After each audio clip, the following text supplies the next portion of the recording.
ربنا ظلمنا أنفسنا وإن لم تغفر لنا وترحمنا لنكونن من الخاسرين آمين. اللهم صل على محمد وعلى آل محمد كما صليت على إبراهيم وعلى آل إبراهيم إنك حميد مجيد. اللهم بارك على محمد وعلى آل محمد كما باركت على إبراهيم وعلى آل إبراهيم إنك حميد مجيد آمين. رب اشرح لي صدري ويسر لي أمري واحلل عقدة من لساني يفقه قولي ربي زدني علما. وقال الله تعالى أعوذ بالله من الشيطان الرجيم إن الله لا يغفر أن يشرك به ويغفر ما دون ذلك لمن يشاء. وقال الله تعالى وإذ قال لقمان لابنه وهو يعظه يا بني لا تشرك بالله إن الشرك لظلم عظيم. وقال الله تعالى وما آتاكم الرسول فخذوه وما نهاكم عنه فانتهوا. عن عائشة رضي الله تعالى عنها قالت قال النبي صلى الله عليه وسلم من عمل عملا ليس عليه أمرنا فهو رد. আজকের মসজিদ কেন্দ্রিক আয়োজিত দ্বীনি সভার সুযোগ্য নির্বাচিত সভাপতি মঞ্চে বসে আছেন, বাইরে ছড়িয়ে ছিটিয়ে আছেন জলসার কমিটি যুবক ভাইরা, শ্রোতা হিসাবে যারা এসেছেন, চলে গেছেন, আসছেন, নারী পুরুষ আবাল বৃদ্ধ বনিতা নির্বিশেষে সকলকে জানাচ্ছি আন্তরিক শুভেচ্ছা, ভালোবাসা, প্রেম, মোবারকবাদ, ধন্যবাদ, সাধুবাদ, স্নেহাশিস যথাক্রমে শ্রেণীগতভাবে। এতক্ষণ পর্যন্ত আপনারা হাদিস এবং কোরআনের আলোকে অনেক মূল্যবান বক্তব্য শ্রবণ করেছেন। আমি অনেক দূর থেকে এসেছি, আমার কণ্ঠস্বরও অত যে বিশাল ভালো আগের বক্তার মতো তাও নয়। ভাঙাচুরো গলায়, টোটাফাটা ভাষায়, অল্প বিদ্যাতে আপনাদের সামনে আমি কিছু কথা আলোচনা করব ইনশাআল্লাহ। আলোচ্য বিষয়ের পূর্বে দুটি কথা বলে রাখছি। মায়েরা যারা আপনারা কথা বলছেন অতিরিক্ত, বৃক্ষ তোমার নামটি কি গো, ফলে পরিচয়। আপনি কোন বাড়ির মেয়ে? আপনি যদি এইখানে পুরুষ মানুষের সামনে চিল্লামিল্লি করেন, বাড়িতে কি করেন? যে আপনার সংসার করছে ও বড় বিপদে আছে। আপনি এইরকম আলেম ওলামাদের ভিতরে যদি এত চিল্লামিল্লি করেন, তাহলে বাড়ি চার দেওয়ালের মাঝখানে আপনার স্বামীকে কি করে? ওই জন্য বলছি, কথা বলিয়েন না। আর যারা রাস্তায় দাঁড়িয়ে আছেন আপনাদের কপাল খুব খারাপ, খুব খারাপ। আপনাদের কপাল এতই খারাপ যে আপনি কোরআনের মজলিসে বসার সুযোগ আল্লাহ আপনাকে দিচ্ছে না। আর কোথায় বসবেন আপনি? এই কোরআনের মজলিসে বসার যদি সুযোগ আপনার না হয় তাহলে ভাববেন যে আপনি পৃথিবীতে ভালো লোক নয়। খতামাল্লাহু আলা কুলুবিহিম, আল্লাহ আপনার অন্তরে মোহর মেরে দিয়েছে। ওই জন্য বলছি ভিতরে এসে বসুন, কিছু আলোচনা শুনুন, ভিতরের দিকে আসুন, সবাই জমে জমে বসি আমরা, ভালো লাগবে, দেখতেও ভালো লাগবে। হ্যাঁ, আচ্ছা যাই হোক, যে যেখানে আছেন ভালোভাবে থাকুন। আমি পবিত্র গ্রন্থ মুকুট আল কোরআনুল কারীমের দুটি আয়াত আপনাদের সামনে তেলাওয়াত করেছি। আনুষঙ্গিক কিছু কথা বলার জন্য মুহাম্মদ সাল্লাল্লাহু আলাইহি ওয়াসাল্লামের চরিত্র বিজ্ঞান থেকে তথা হাদিস থেকে একটি হাদিসে নববী আপনাদের সামনে পেশ করেছি। এই হাদিস আর কোরআনকে সামনে রেখে দুটি বিষয়ের উপরে আলোচনা করব। যদি 2 ঘন্টা আলোচনা করি তাহলে 1 ঘন্টা করে 2 ঘন্টা, আর যদি 1 ঘন্টা করি তাহলে 30 মিনিট করে 1 ঘন্টা। দুটি বিষয় আলোচনা হবে ইনশাআল্লাহ। এক নম্বর বিষয় হচ্ছে শিরক, আর 2 নম্বর বিষয় হচ্ছে বেদাত। যদি বলছেন এগুলো তো আমরা সব জানি, শিরক কাকে বলে, বেদাত কাকে বলে, এগুলো নতুন করে বলার কিছু প্রয়োজন নেই। যদি মনে করেন তাহলে প্রয়োজন আছে কি না, সর্বপ্রথম এইটা একটুখানি জেনে নেন যে এই বিষয় দুটো জানার দরকার আছে কিনা। আগে এটা জানুন। একটা লোকের 50 বছর বয়স, 50 বছর। এই লোকটা 50 বছরে 2 বার হজ করেছে, 4 বার উমরা করেছে, 5 ওয়াক্ত নামাজ পড়ে। এই লোকটা 50 বছরে মোটামুটি 1 কোটি টাকার কাছাকাছি দান করেছে মাদ্রাসা মসজিদে। জীবনে কারোর সঙ্গে কোনো ঝগড়া ঝামেলা নেই। ঠিক 50 বছর একদিন যেদিন লোকটার বয়স, কত বছর বললাম? 50 বছর একদিন। এই কথা বলবে না, চুপচাপ বসো। 50 বছর লোকটার অ্যাকাউন্টে শুধু নেকি আর নেকি। ঠিক 50 বছর একদিনে লোকটা একটা শিরিক করে দিয়েছে। এই 50 বছরে যত নেকি লোকটা অর্জন করেছে, একটা শিরিক করার কারণে সব নেকি বাতিল। 4 বারের হজ ক্যান্সেল, নামাজ পড়ে কপালে কালো দাগ ক্যান্সেল, 1 কোটি টাকা দান ক্যান্সেল, যত তার ভালো আমল ছিল, যত নেকি ছিল, সমস্ত নেকি সাথে সাথে বাতিল। তাহলে এত বড় একটা ভয়ঙ্কর পাপ, এই ব্যাপার আমাদের জানার দরকার আছে না নেই? আপনারা বলুন। আছে? আছে। নাম্বার 2, বেদাত জানবেন কেন? 50 বছর বয়স আপনার, আপনি আমল করেছেন। 50 বছর একদিন যেদিন আপনার বয়স, সেদিন আপনি একটা বেদাত করে দিয়েছেন। ধরে নেন এখনো আপনি বেঁচে থাকবেন 20 বছর, এই 20 বছর আমল করবেন। একটা বেদাত যদি আপনি করেন, তাহলে এই বাকি 20 বছর আর কোন ইবাদত আল্লাহর দরবারে গ্রহণ করা হবে না। আর কোন ইবাদত গ্রহণ করা হবে না, কোন ইবাদত গ্রহণ করা হবে না। তাহলে এই দুটো পাপ পৃথিবীর এক জঘন্য ভয়ঙ্কর পাপ।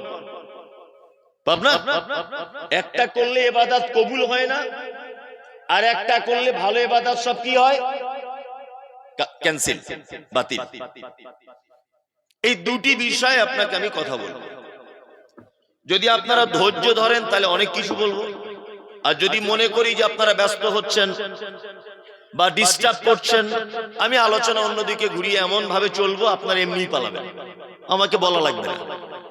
আর যদি মনে করেন যে না সময় দেবো, আপনি আপনার মতো গুছিয়ে গুছিয়ে আস্তে আস্তে করে বলুন, তাহলে আমি ঠিক দেখবেন গাড়ি আস্তে আস্তে করেই চালাবো, আর ঠিক জায়গাতে গাড়ি পৌঁছে দেবো ইনশাল্লাহ। প্রথমে আমরা জানবো শিরক কি, শিরক কাকে বলে, এটা আমরা প্রথমে জানবো। আচ্ছা, আপনার আব্বা মারা গেল, আপনারা 2 ভাই আর 3 বোন, আপনার আব্বার 5 কাঠা জমি ছিল। আচ্ছা, ওই 5 কাঠা জমির মালিক আপনি একা, না আপনার বোনগুলো আপনার ভাইগুলো তাতে শরিকানা আছে? কোনটা? শরিকানা আছে। আমরা একটা শব্দ ব্যবহার করি না কি, যে শরিকদার বলি না? এই শরিক শব্দটা শিরক শব্দ থেকে এসেছে। শরিকদার মানে পার্টনারশিপ, মানে আমার জমিতে ও পার্টনার, আমার জমিতে ওর অংশ আছে, তাই না? জি। শিরক মানে আল্লাহর গুণ, আল্লাহর জাত, আল্লাহর ক্ষমতা, আল্লাহর পাওয়ার, এই সমস্ত জিনিসে কাউকে পার্টনারশিপ মনে করা, এটার নাম শিরক। রুজির মালিক কে বলুন? আল্লাহ। রুজি পৃথিবীর অন্য কেউ দিতে পারে, এটা মনে করার নাম শিরক। পেটে বাচ্চা, এটা দেওয়ার মালিক কে? আল্লাহ। পেটে বাচ্চা অন্য কোন বাবাও দিতে পারে তাবিজ মাদুলি করে, এটা মনে করা শিরক। এক কথাতে সহজ পাড়া গ্রামের ভাষাতে আপনি বুঝুন, আল্লাহর যে ক্ষমতা আছে, এই ক্ষমতা পৃথিবীর অন্য কারো আছে, এইটা মনে করার নাম শিরক, তাই না? এবার আপনাকে আরেকটা কথা বলি, শিরক হচ্ছে 2 ভাগে বিভক্ত। কয় ভাগে? আমি কিন্তু লাস্টে ধরবো, আর যে লাস্টে উত্তর সঠিক দিতে পারবে তার প্রাইজ আছে, এটা মাথায় রাখবেন। তার মানে বক্তব্য প্রথম থেকে ভালো করে শুনতে হবে, শেষে যে সঠিক উত্তর দেবে তার প্রাইজ আছে। প্রাইজ কি সেটা বলবো না। শিরক 2 প্রকারের। কয় প্রকার? 2।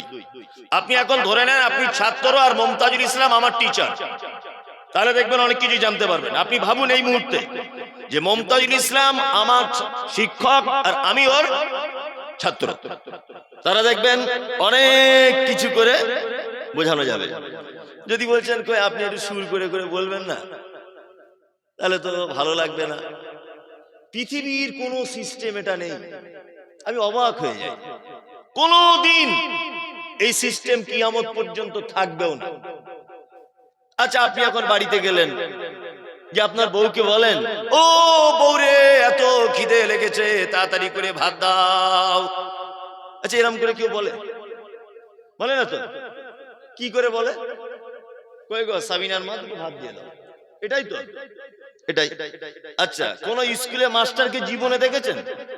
বাচ্চারা তোমরা সব পড়ো, এ ফর অ্যাপেল, অজগর আসছে তেড়ে, এরকম করে জীবনে কোন স্কুল মাস্টার পড়ায়? মানে পৃথিবীর কোন কথা, মূল্যবান কথা সুর দিয়ে হয় না, সব একটা একটা করে হয়, তাই না? কিন্তু আমাদের সমাজ ব্যবস্থাটা এমন হয়ে গেছে, বলছে বক্তাকে দাওয়াত করলি, গলার কণ্ঠটা ভালো তো, হ্যাঁ, বেদের মেয়ে জ্যোৎস্নার গান জানে তো, হাসাতে পারে, ভ্যাক করতে পারে, ভেলকি জানে না, তো তো লোক থাকবে না। কি বলছি বুঝতে পারছেন না? পৃথিবীর কোন সিস্টেম এটা নেই। আমি শুরু করে বক্তব্য দেওয়া হারাম জায়েজ না জায়েজ আমি ফতোয়া দিচ্ছি না, আমি বোঝাতে চাইলাম, মানে একটা একটা করে বললে আপনার বুঝতে সুবিধা হবে। শিরক কয় প্রকার? 2 প্রকার। এক হচ্ছে শিরকে আকবার, অর্থাৎ বড় শিরক, আর একটা হচ্ছে শিরকে আসগার। মনে রাখবেন, আমি লাস্টে ধরবো। একটা হচ্ছে বড় শিরক, একটা হচ্ছে ছোট শিরক, ঠিক আছে? এবার আপনাদেরকে বলি, আচ্ছা বলুন, জান্নাতে যেতে গেলে কটা জিনিস লাগে? কারো জানা আছে? জানা নেই? আমি আপনাদেরকে বলে দিই।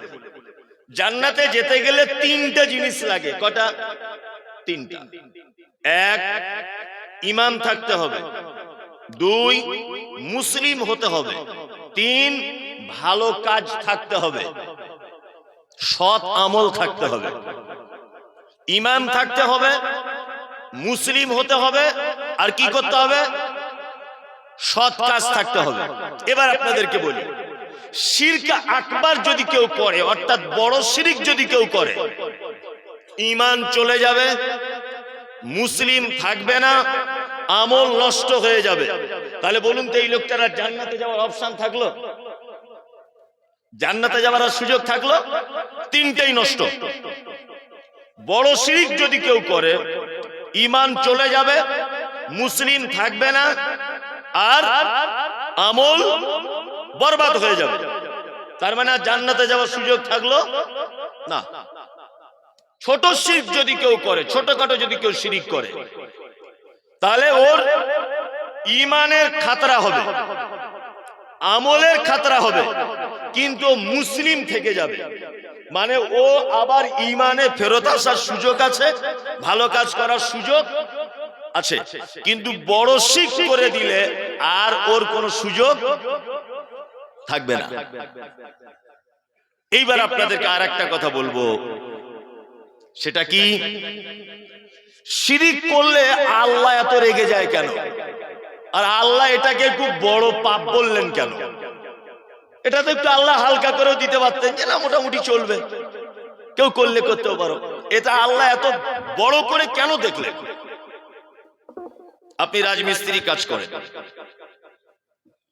তা বিয়ে করেছেন, আপনার স্ত্রী খুব সুন্দরী, খুব সুন্দরী। আচ্ছা, ও যে সুন্দরী, ও সুন্দরী হওয়ার পিছনে আপনার কোনো হাত আছে? কে সুন্দরী করেছে? কে? আল্লাহ।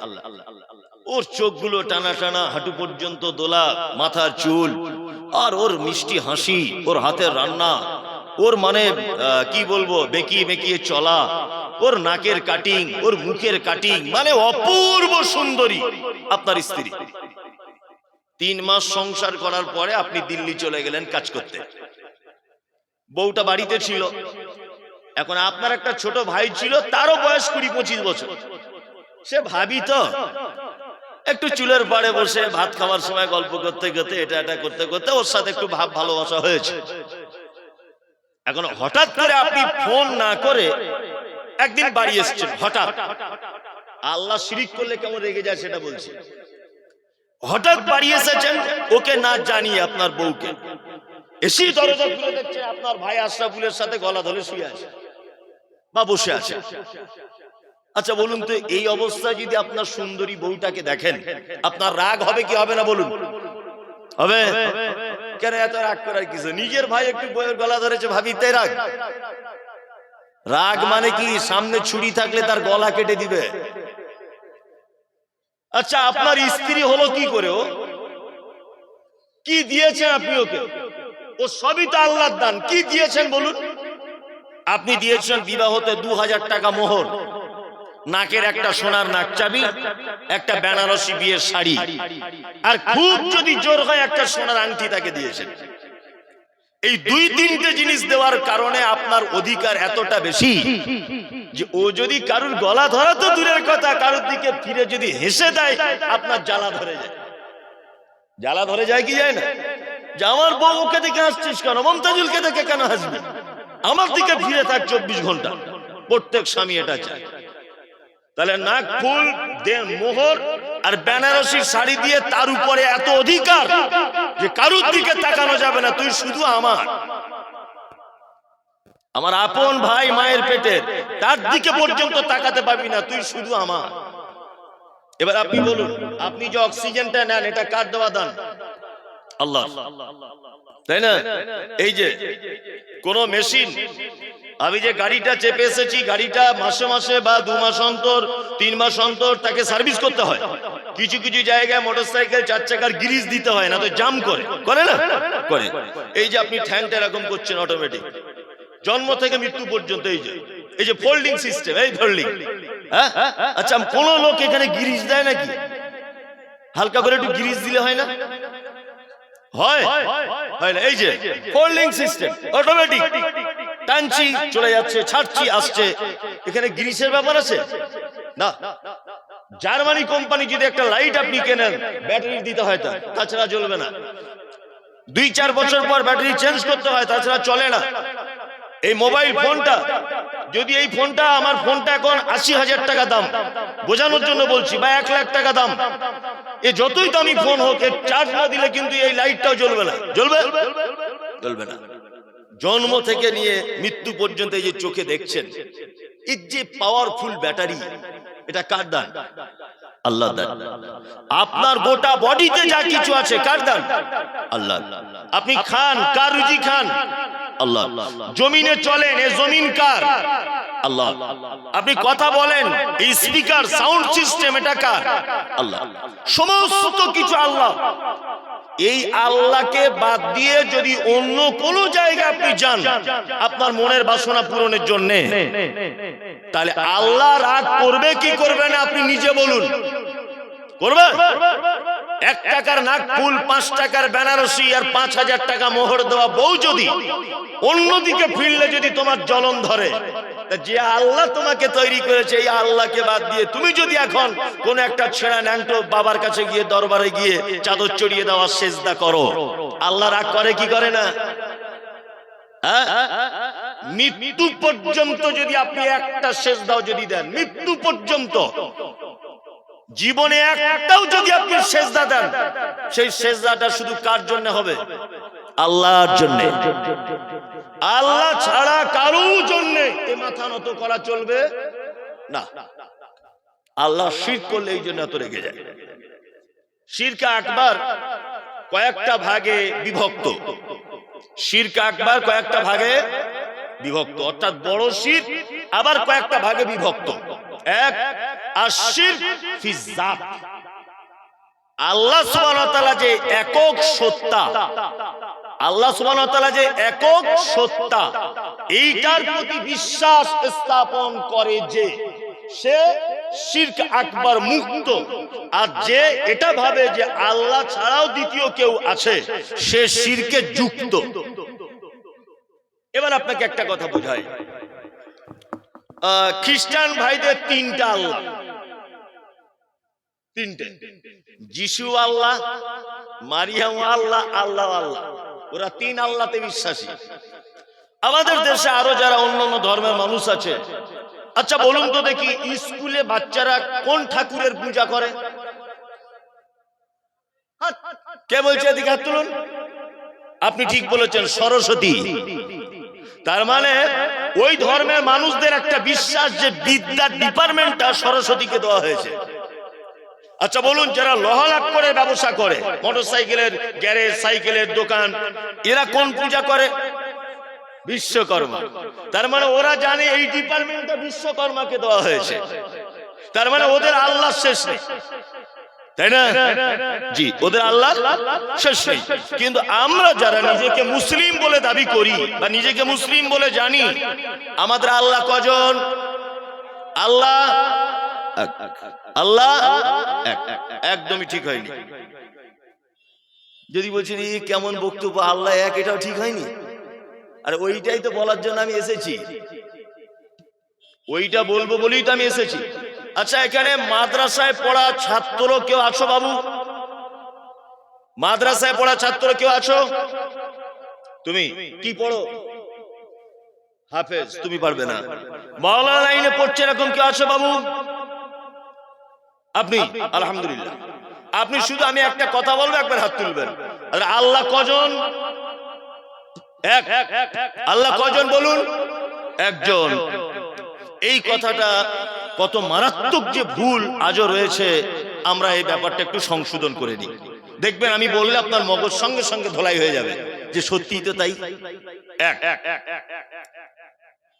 আচ্ছা, বাংলাতে আছে 1 2 3 4 5 6 7 8 9 10 আছে না? আছে। ইংরেজিতে আছে এরকম 1 2 3 4 হাবি জাবি 100 পর্যন্ত। আচ্ছা, আরবিতেও কি এরকম আছে? আরবিতে এককে কি বলে? একজন বলুন। কে? ওয়াহিদ। ইয়েস। আরবিতে এককে বলে ওয়াহিদ। ওয়াহিদ, ইসনা, সালাসা, আরবা, খামসা, সিত্তা, সাবা, এইভাবে 100 পর্যন্ত। ওয়াহিদ মানে এক। এবারে বলুন, আল্লাহ পবিত্র আল কোরআনে বলছেন কুল হুয়াল্লাহু আহাদ। আচ্ছা, আহাদ মানে এর বাংলা মানে কি? কেউ বলতে পারবেন কুল হুয়াল্লাহু আহাদের বাংলা মানেটা? হে নবী, আপনি বলুন আল্লাহ না, হয়নি, এক নয়। একের বাংলা তো ওয়াহিদ, ও তো বললো ওয়াহিদ মানে এক। আল্লাহ শব্দ ব্যবহার করছে ওয়াহিদ না আহাদ? কোনটা? আহাদ। তাহলে আহাদ আর ওয়াহিদের আসমান জমিন ডিফারেন্স। আসমান আর জমিন ডিফারেন্স।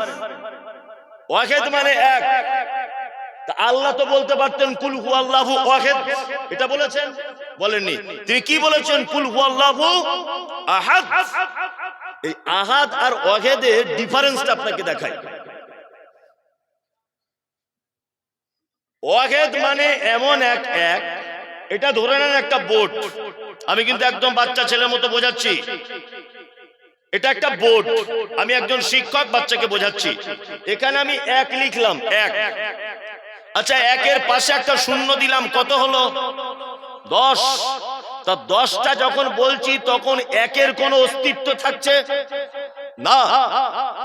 আমি একের পাশে 5 লিখে দিলাম, কত হলো? 15। তাহলে আমি যখন 15 বলছি, একের কোনো অস্তিত্ব থাকছে না। তার মানে এই এক কখনো কখনো অন্যজনার মুখাপেক্ষী হয়। এই একের পাশে কখনো কখনো কেউ বসতে পারে। যেমন 0 বসেছে 10 হলো, 5 বসেছে 5 হলো, 15 হলো। তার মানে এই এক অপরের উপরে নির্ভরশীল, তাই না? এই একটাকে আরবিতে বলে ওয়াহিদ। আর আল্লাহ শব্দ ব্যবহার করছে কুল হুয়াল্লাহু আহাদ। আহাদ মানে হচ্ছে একক। একক মানে যার আগে কেউ থাকবে না, পরে কেউ থাকবে না, যে কারুর উপর নির্ভরশীল নয়, যে কারুর মুখাপেক্ষী নন, তিনি কে? আল্লাহ। ওই জন্য আপনাকে কেউ কখনো যখন প্রশ্ন করবে আল্লাহ কয়জন, আপনি বলবেন আল্লাহ একক। কি বলবেন? একক, এক বলবেন না। কারণ আল্লাহ মুহাম্মদ সাল্লাল্লাহু আলাইহি ওয়াসাল্লামকে ঘোষণা দিচ্ছেন, কুল, নবী আপনি বলে দেন সবাইকে, ওয়াল্লাহু আহাদ, আমি একক, আমি এক নয়। এক হলে দ্বিতীয় হওয়া সম্ভব না থাকে, এক হলে তার পাশে কেউ বসা সম্ভব না থাকে, এক হলে তার আগে কেউ হওয়া সম্ভব না থাকে। একের আগে 4 বসালে কত হয়? 41। একের আগে 5 বসালে কত হয়? 51। একের পরে 5 দিলে হয় 15। একের আগে পিছু কিছু লাগে।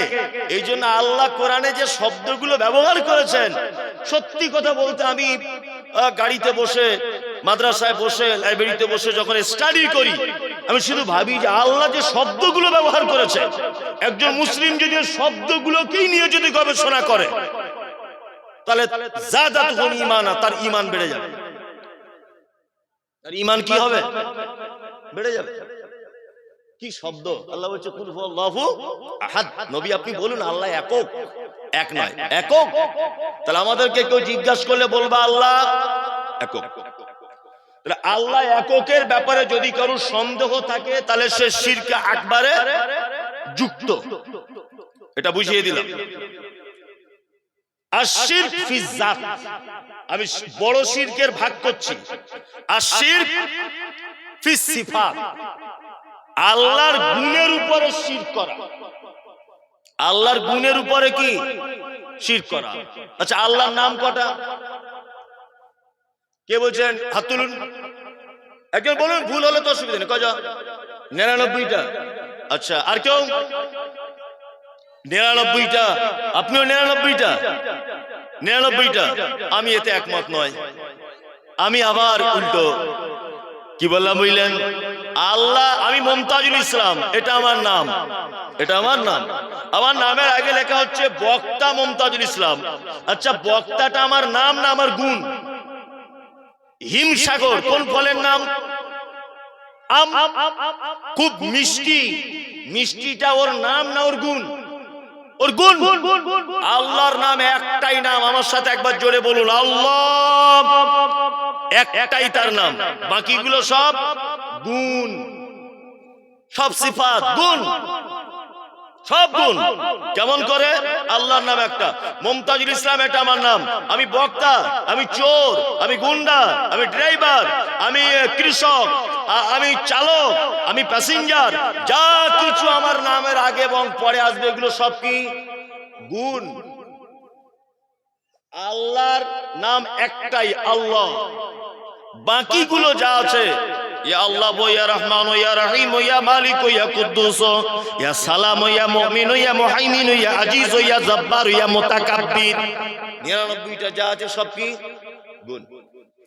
এখন আল্লাহর এই গুণের ব্যাপারে যদি কেউ অবিশ্বাস করে, তাহলে তার ঈমান চলে যাবে, সে মুসলিমও থাকবে না, আমলও নষ্ট হবে, তার থাকার জায়গা কোথায়? জাহান্নাম। আল্লাহর দুটো একটা গুণ আপনার সামনে ব্যাখ্যা বিশ্লেষণ করা যাক। আমার দিকে ফিরুন, খুব মনোযোগ দিয়ে শুনবেন, আমি অনেক গুরুত্বপূর্ণ তথ্য আপনাকে দেবো ইনশাআল্লাহ।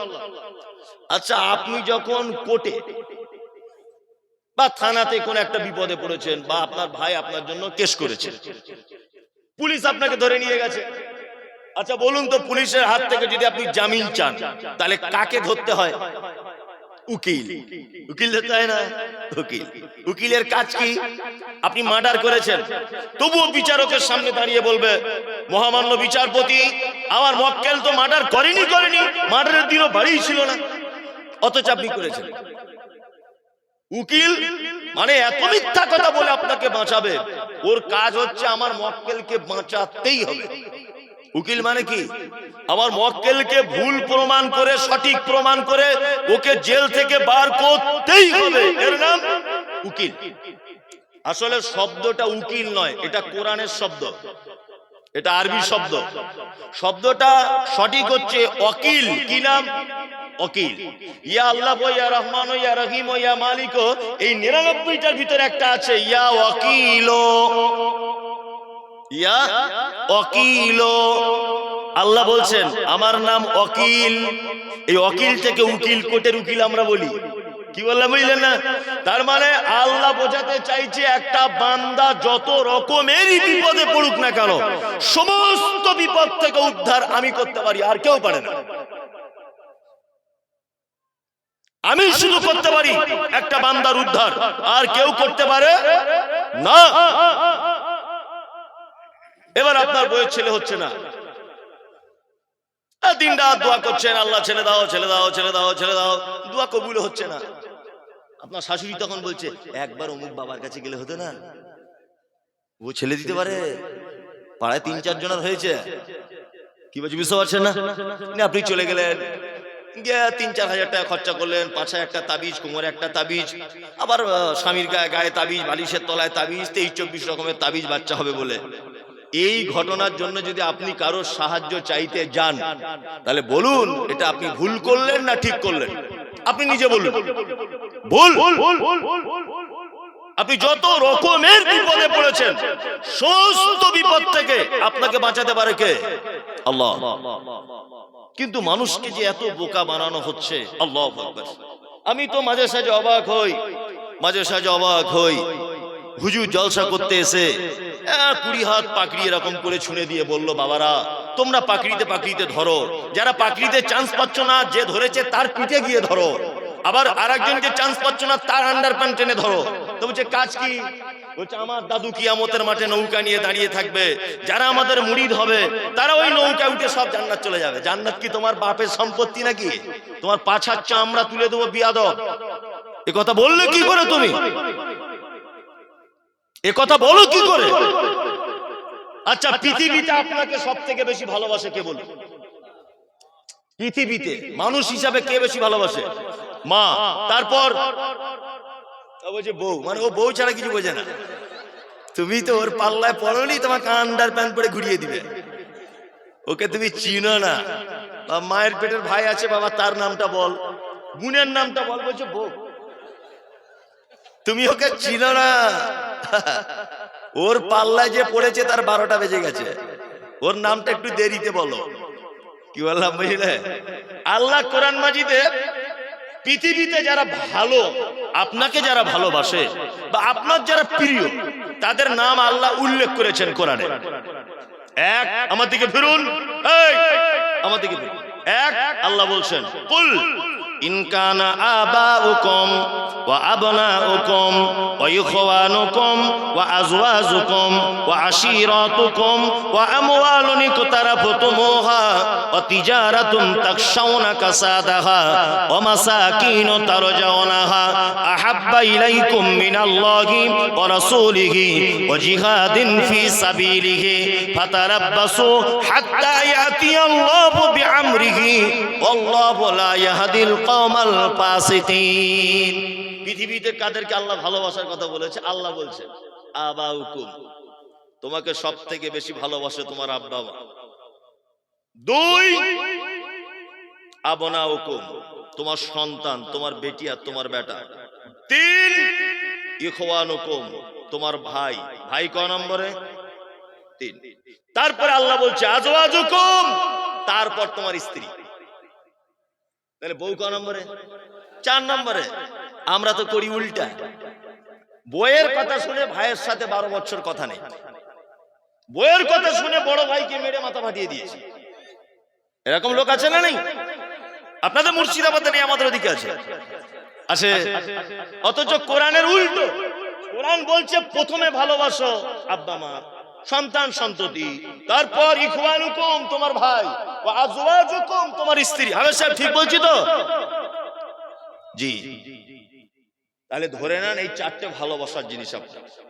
আল্লাহ কেমন বাঁচাতে পারে আর হুজুর কেমন বাঁচাতে পারে। আমার দিকে ফিরুন এবার, মজার জিনিস বলি।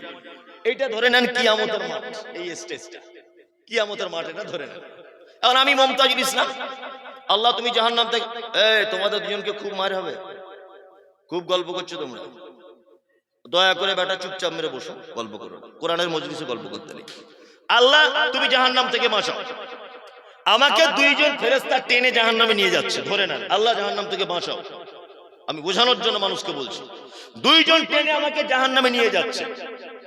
আর এইখানটাতে দাঁড়িয়ে আছে আমার আব্বা আর মা দুজন, আর এইখানটাতে আছে কে? আমার স্ত্রী, না আমার ভাই, আমার ছেলে। তারপরে আছে কে? আমার ভাই। 4 নম্বরে আছে কে? স্ত্রী। এবার আমাকে যখন 2 জন ফেরেশতা টেনে জাহান্নামের দিকে নিয়ে চলে যাচ্ছে, আচ্ছা বলুন তো ফেরেশতাদের হাত থেকে আমার আব্বা মা আমাকে বাঁচাতে পারবে? আমার স্ত্রী পারবে? আল্লাহ কোরআনে এই ব্যাপারে কি কথা বলেছেন? আল্লাহ বলছেন ইয়াউমা ইয়াফিরুল মারউ মিন আখি ওয়া উম্মিহি ওয়া আবি ওয়া সাহিবাতিহি ওয়া বানি। আরে কিয়ামতের দিনে মা তার সন্তানের কোনো উপকার করতে পারবে না, স্ত্রী তার স্বামীর কোনো উপকার করতে পারবে না, ভাই তার ভাইয়ের কোনো উপকার করতে পারবে না, সন্তান তার বাপের জন্য কোনো উপকার করতে পারবে না। 9 মাস 10 মাস পেটে ধরা মা যদি উপকার করতে না পারে, তুমি যে ন্যাংটো পীরের মুরিদ হয়ে বসে আছো, ওই পীর সাহেব তোমার উপকার করবে বলে মনে হয়? যে মা পেটে ধরলো, আল্লাহ বলছে ইয়াউমা ইয়াফিরুল মারউ মিন আখি, তোমার মা তোমার কোনো উপকার করতে পারবে না, তোমার বেটা তোমার কোনো উপকার করতে পারবে না। যে মা পেটে ধরেছে, আল্লাহ বলছে ওর কোনো কথা চলবে না, ওর কোন রকমের অভিযোগ চলবে না। আহকামুল হাকিমিন, সেদিন বিচারকের বিচারক আমি। পৃথিবীতে যত নবী এসেছেন, নবী ঈসা ইয়া নফসি, নবী মুসা ইয়া নফসি, নবী জাকারিয়া ইয়া নফসি, নবী ইব্রাহিম ইয়া নফসি, নবী ইয়াহইয়া ইয়া নফসি, নবী ইউসুফ, নবী ইউনূস, নবী জাকারিয়া, নবী হুদ, সমস্ত নবীগণ পর্যন্ত কিয়ামতের মাঠে ইয়া নফসি ইয়া নফসি ইয়া নফসি, আল্লাহ আমার কি হবে, আমার কি হবে, আমার কি হবে। একজন শুধু নবী বলবেন ইয়া উম্মতি ইয়া উম্মতি ইয়া উম্মতি, তিনি হচ্ছেন মুহাম্মদ সাল্লাল্লাহু আলাইহি ওয়াসাল্লাম। মুহাম্মদ সাল্লাল্লাহু আলাইহি ওয়াসাল্লাম। আরে নবীরা পর্যন্ত কিয়ামতের মাঠে বলবে ইয়া নফসি ইয়া নফসি, নবী মুহাম্মদ সাল্লাল্লাহু আলাইহি ওয়াসাল্লাম বাদ দিয়ে, আল্লাহ আমার কি হবে, আমার কি হবে। নবীদের যদি এই অবস্থা হয়, তা পীর সাহেবের আর কোনো হাত থাকে? কোন হাত থাকে ওর হাত তো নাই। এই যে বললো চাদর ধরো আর মুড়ি দাও, এর যে কিয়ামতের দিন কি পানিশমেন্ট করবে ও নিজেই সামলান, ও নিজেই সামলান। আল্লাহ সিফাত বলছিলাম, ওয়াকিল, আপনাকে সমস্ত জায়গায় বাঁচাতে পারে কে? কে? আল্লাহ। আল্লাহর আর একটা নাম হচ্ছে খালিক, সৃষ্টিকর্তা। কি? সৃষ্টিকর্তা আল্লাহ। শুধু সৃষ্টিকর্তা নন, সুবহানাল্লাহ। এইটার ব্যাখ্যা করলে 1 ঘন্টা লাগবে। আপনি দেখুন, আমি দুটো একটা শব্দ দিয়ে ব্যাখ্যা করি। আচ্ছা, খালিক, খালিক শুধুমাত্র আল্লাহ, সৃষ্টিকর্তা। এই খালিক শব্দটা পৃথিবীর আর অন্য কারোর জন্য ব্যবহার হবে না। আল্লাহ হচ্ছে তেমন সৃষ্টিকর্তা যে তিনি কোনো নমুনা ছাড়াই তিনি তৈরি করতে পারেন। ভালো করে বুঝবেন। হিরো কোম্পানি একটা মোটরসাইকেল তৈরি করলো, হুন্ডা কোম্পানি তাকে দেখে নকল করে একটু আলাদা করে করলো। ভালো করে বুঝবেন। মারুতি কোম্পানি একটা গাড়ি তৈরি করলো, আবার অন্য একটা কোম্পানি ওকে দেখে তবে একটু মডিফাই করে নতুন করে বার করলো। এটা সম্ভব। ভালো করে বুঝবেন। কিন্তু আল্লাহ সুবহানাহু ওয়া তাআলা এমন এক সৃষ্টিকর্তা যে তিনি কোনো নমুনা ছাড়াই, কাউকে না দেখেই তিনি তৈরি করতে পারেন। এই যে আকাশ বানিয়েছেন, এর আগে কি অন্য কেউ আকাশ তৈরি করা ছিল? ছিল না। ওই জন্য আল্লাহ তাআলা বলছেন, বাদিউস সামাওয়াতি ওয়াল আরদ, আমি আসমান এবং জমিনকে তৈরি করেছি কোনো নমুনা ছাড়াই, বিনা নমুনাতে তৈরি করেছি, কাউকে দেখে আমি করিনি। আপনি মাথা চুল কেটেছেন অন্য আরেকজনের দেখে, আপনি প্যান্ট তৈরি করেছেন অন্য একজনের দেখে, আপনার বাড়িটা আপনি তৈরি করেছেন অন্য বাড়ির ডিজাইন দেখে। কিন্তু আল্লাহ বলছে, আমার নাম খালিক, আমি নমুনা ছাড়া তৈরি করি। আল্লাহ সৃষ্টি কি অপরূপ সুন্দর, সুবহানাল্লাহ। আপনি অবাক হয়ে যাবেন, অবাক করা তথ্য। এই যে নারী আর পুরুষ বানালেন, নারী আর পুরুষ। আল্লাহ। মহিলাদের বুকের স্থানে দুধ থাকে, থাকে না? থাকে। যখন ডিসেম্বর জানুয়ারি মাসে প্রচন্ড ঠান্ডা পড়ে, প্রচন্ড ঠান্ডা। আচ্ছা বলুন, ধরে নেন আপনার গ্রামের কোন একটা মেয়ে কাশ্মীরে গেছে, চারিদিকে বরফে ঢাকা, ওর বাচ্চা আছে একটা 1 বছরের, মেয়েটা মানে বরফের কারণে বার হতে পারছে না ঘর থেকে। তাহলে ওর শরীরটাও তো ঠান্ডা থাকবে কি থাকবে না? থাকবে। আল্লাহ বলছে, আমার নাম খালিক, ওর দেহটা ঠান্ডা, কিন্তু এর বুকের স্তনের মাঝখানে আমি একটা টেম্পারেচার মেশিন বসিয়ে রেখেছি। বরফ যতই পড়ুক, বাচ্চা দুধ পান করবে বলে ওর ভিতরের মেশিন অটোমেটিক দুধটাকে গরম করছে। সুবহানাল্লাহ। অতিরিক্ত গরম, অতিরিক্ত গরম, শরীর দিয়ে কল কল কল কল করে ঘাম ঝরছে। মায়ের দুধ তো অতিরিক্ত গরম হয়ে যাবার কথা। আল্লাহ বলছে, না, ভিতরে মেশিন বসিয়ে রেখেছি, টেম্পারেচার যেন ঠিক থাকে, উষ্ণ গরম, বাচ্চা যেন খেতে পারে, আবার খাতে যেন পারে। ওই জন্য একটু চিনিও মিশিয়ে দিয়েছি, হালকা মায়ের দুধ একটু মিষ্টি, যাতে বাচ্চার খেতে সুবিধা হয়। সুবহানাল্লাহ, কি সৃষ্টি তার। আচ্ছা, আপনারা যারা গরুর গোশত বাড়িতে রান্না করেন, 2-3 ঘন্টা 4 ঘন্টা একভাবে ওকে জাল দিয়েই যাবেন, মোমের মতো করে গলাতে পারবেন? ক্ষমতা আছে আপনার? নাই, ক্ষমতাই নেই আপনার যে মোমের মতো করে গলিয়ে দিতে পারবেন। কিন্তু আপনি খেয়ে নিলেন, পপ করে গিলে নেন, 3-4 ঘন্টার ভিতরে দেখবেন একদম মোমের মতো করে আপনার পায়খানার মতো করে বার হয়ে চলে যাচ্ছে। তাহলে ভিতরে কত টেম্পারেচার লাগে, আর কেমন দামি মেশিন ব্যবহার করা হয়েছে, আপনি কি বুঝতে পারছেন তিনি কেমন খালিক? আল্লাহ সুবহানাহু ওয়া তাআলা নাম আছে একটা রাজ্জাক। কি নাম? রাজ্জাক। তিনি রুজির মালিক। রুজির মালিক কে? আল্লাহ। কিন্তু এটা আমরা বলি, কিন্তু বিশ্বাস করি না। বলি, বিশ্বাস করি না। ওই জন্য দেখবেন প্রায় দোকানদারদের পিছনে তাবিজ টাঙানো আছে, লাল মাদুলি সাদা মাদুলি ঘুরছে। কারণ কি বলছে? বেচাকেনা বেশি হবে। করে কি করে না দোকানদাররা? করে। আমি মাঝে সাঝে অবাক হয়ে যাই, অবাক হই। ইমাম সাহেবের বেতন 6000, আর দোকানদারের তাবিজ দিয়েছে, নিয়েছে 600 টাকা। তা বলছে তাবিজের কাজ কি? তা বলছে সব দোকান আশেপাশে কাস্টমার কমে যাবে, সব কাস্টমার তোমার দোকানে এসে ভিড় করবে। তা মনে মনে ইমাম সাহেবকে বলছি, তোমার তাবিজের এত যখন বরকত, তুমি 6,000 টাকা চাকরি করছো কেন? ওই তাবিজ মসজিদের কমিটিকে করে তোমার বেতনটা 60,000 করো, তবেই তো বলবো বাপের বেটা। ওটাও একটা চিটিংবাজি, ভাওতাবাজি। কি বলছি বুঝতে পারছেন না? মানে ও এত বড় চালাক, সারা দুনিয়ার ছেলে মেয়েদের তাবিজ দিয়ে বেড়ায়, অথচ ওর বউ যখন অসুস্থ হয় ভেলোরে নিয়ে যায়। কেন তোমার তাবিজ দিয়ে সারাও? দেখি তুমি কত বাপের বেটা। মানে ও জানে এটা ভাওতাবাজি। কি বলছি বুঝতে পারছেন না?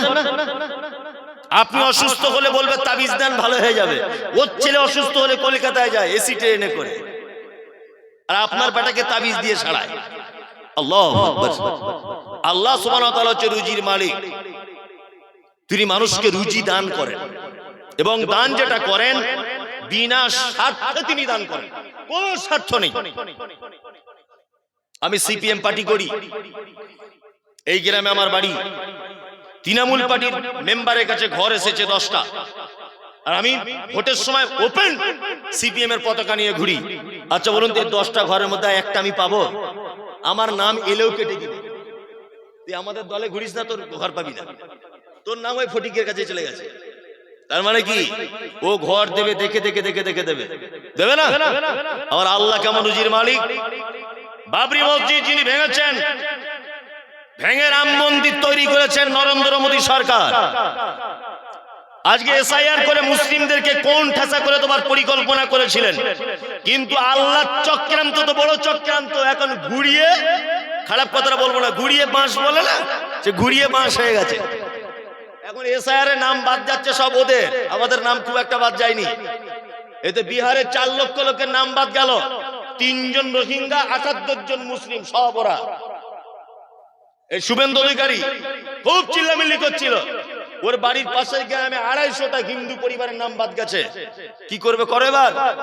এই যে অসীম সরকার নদিয়ার খুব বাড়াবাড়ি করছিল, হ্যাঁ, মথুয়াদের তো 80% নাম বাদ চলে গেছে। কি করবে করো, উল্টে কচু গাল লেগে গেছে। কি বললাম বুঝতে পারছেন তো? আল্লাহ কেমন রুজির মালিক বলি। যে লোকটা মসজিদ ভাঙে, এ ভালো লোক না খারাপ লোক? যে ইসলামের বিরুদ্ধে চক্রান্ত করে, ভালো লোক না খারাপ লোক? খারাপ লোক। আল্লাহ তাআলা বলছে আমি রুজির মালিক, রুজির এমন মালিক যে আমি কারুর থেকে কিছু বিনিময় চাই না, এমনিতেই রুজি দিই।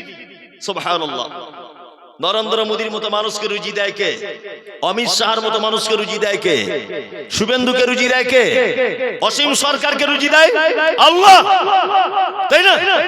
আল্লাহ যদি রুজির মালিক হবে, তাহলে এদের তো রুজি বন্ধ করে পিঁপড়ের মতো টিপে মেরে দিতে পারতেন। পারতেন কি পারতেন না? পারতেন। কিন্তু আল্লাহ বলছে না, আমি এমন রুজির মালিক, মানুষকে কোনো স্বার্থের কারণে রুজি দিই না, এমনিতেই দিই। আমার নাম রহমান। আমার নাম কি? রহমান। এমনিতেই দয়া করি। চলুন, আল্লাহ সুবহানাহু ওয়া তাআলার গুণবাচক নাম আছে।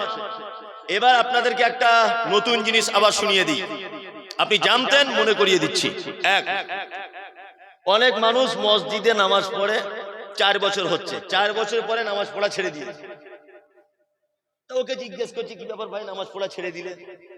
তা বলছে ভাই সে পড়েও যায় না পড়েও তাই, বরঞ্চ যারা পড়ে না ওরাই 2 তলা বাড়ি করে ফেলছে, আর আমার ফালতু টাইম লস হচ্ছে। আরে এত দোয়া করছি, ঘোড়ার ডিম, একটা বড় আশা নিয়ে গিয়েছিলাম যে আল্লাহ লটারি ফার্স্ট প্রাইজটা 1 কোটি টাকা আমার পুরো। 4 বছর ধরে দোয়া করছি, লটারি কাটছি, পড়ছেও না। এই দোয়া কবুল হয় না বলে ঘোড়ার ডিম মৌলী সাহেব আর যাই না মসজিদে। দোয়া কবুল হবে কি করে? তুমি তো দোয়া করতেই জানো না। তুই দোয়া করতে জানো? দোয়া তো করতেই জানো না, ওই জন্য দোয়া কবুল হয়। এখন এই মাইকটা খারাপ, হঠাৎ করে আমি যদি হাফেজ সাহেবকে ডেকে বলি হাফেজ সাহেব আসুন একটু মাইকটা ঠিক করে দেবেন, তো ও কোরআন ঠিক করতে পারবে, ও মাইকের কোনো কাজ করতে পারবে না। একটা কাঠের মিস্ত্রিকে যদি ডাকি, ভাই আপনি একটু আসুন তো মাইক খারাপ হয়ে গেছে, ও খাট ঠিক করতে পারবে, জানলা দরজা ঠিক করতে পারবে, মাইকের কোনো কাজ করতে পারবে? পারবে না। কিন্তু একটা ছেলে মাথার চুলগুলো বড় বড়, নাক দিয়ে শিকনি পড়ছে, ছেঁড়া প্যান্ট পরে দাঁড়িয়ে আছে, কিন্তু মাইকের ভালো মিস্ত্রি, ওকে যদি আমি ডাকি যে আব্দুল্লাহ তুমি এসো তো, ও এসে মাইকের উপকার করতে পারবে কি পারবে না? পারবে। তার মানে যে সময় যার প্রয়োজন তাকে সেই সময় ডাকতে হয়। আমাদের দোয়া কবুল হয় না তার একটা কারণ, সেটা কি? টাকার দরকার, টাকার, তাই তো? আল্লাহ টাকা দাও, আল্লাহ টাকা দাও। দোয়া করছে। অসুস্থ হয়েছেন, একটু সুস্থতা লাভ করতে চাইছেন, আল্লাহ ভালো করে দাও। সংসারে স্বামী স্ত্রী অশান্তি, আল্লাহ ভালো করে দাও। আপনার উপরে দয়ার দরকার, আল্লাহ দয়া করো। তা সব যদি আল্লাহ দিয়ে মিটে যাবে, তার 99টা গুণ দিয়ে ডাকার দরকার কিছু নেই। সব যদি তুমি আল্লাহ দিয়ে কাজ মিটিয়ে নিবে, তার 99টা নামের প্রয়োজন কি ছিল? আল্লাহ কোরআনে বলছেন, ওয়ালিল্লাহিল আসমাউল হুসনা ফাদউ বিহা। বান্দা তোমরা যখন আমাকে ডাকবে, আমার গুণবাচক নাম দিয়ে আমাকে ডাকো। আল্লাহ কোরআন মাজিদে কথা বলছেন। টাকা যখন দরকার হবে, আল্লাহ টাকা দাও এ দোয়া করলে সহজে কবুল করা হবে না। অর্থের যখন প্রয়োজন হবে, তখন হাত তুলে বলতে হবে, ইয়া রাজ্জাক, হে চরম রুজির মালিক, তুমি আমাকে রুজি দাও। সংসারে শান্তি দরকার, হাত তুলে বলতে হবে, ইয়া সালাম, হে চরম শান্তিময়, তুমি আমাকে শান্তি দাও। আপনার প্রতি করুণা দয়ার দরকার, হাত দুটো তুলে বলুন, ইয়া রহমান, তুমি চরম দয়ালু, তুমি আমার উপরে দয়া করো।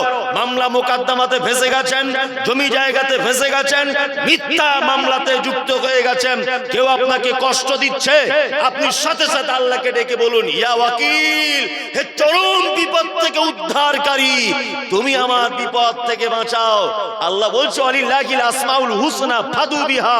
বান্দা যখন আমাকে ডাকবে, তখন আমার গুণবাচক নাম দিয়ে ডাকো।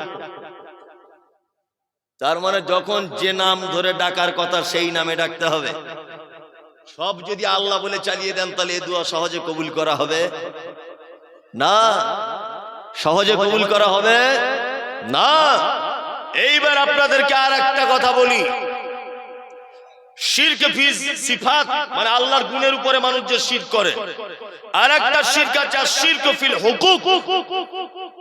আল্লাহ কোরআন মাজিদে যে বিধান চালু করেছে মুসলিমদের জীবন আদর্শ হিসাবে, এই বিধান যদি কেউ পরিবর্তন করতে চায়, এটা হচ্ছে শিরক আকবার। কি বললাম বুঝলেন? আর আরো শিরক আছে, তার মধ্যে একটি শিরক হচ্ছে এই যে আশ-শিরক ফিল আকীদা, বিশ্বাসগত শিরক। বিশ্বাসগত শিরক বুঝেন?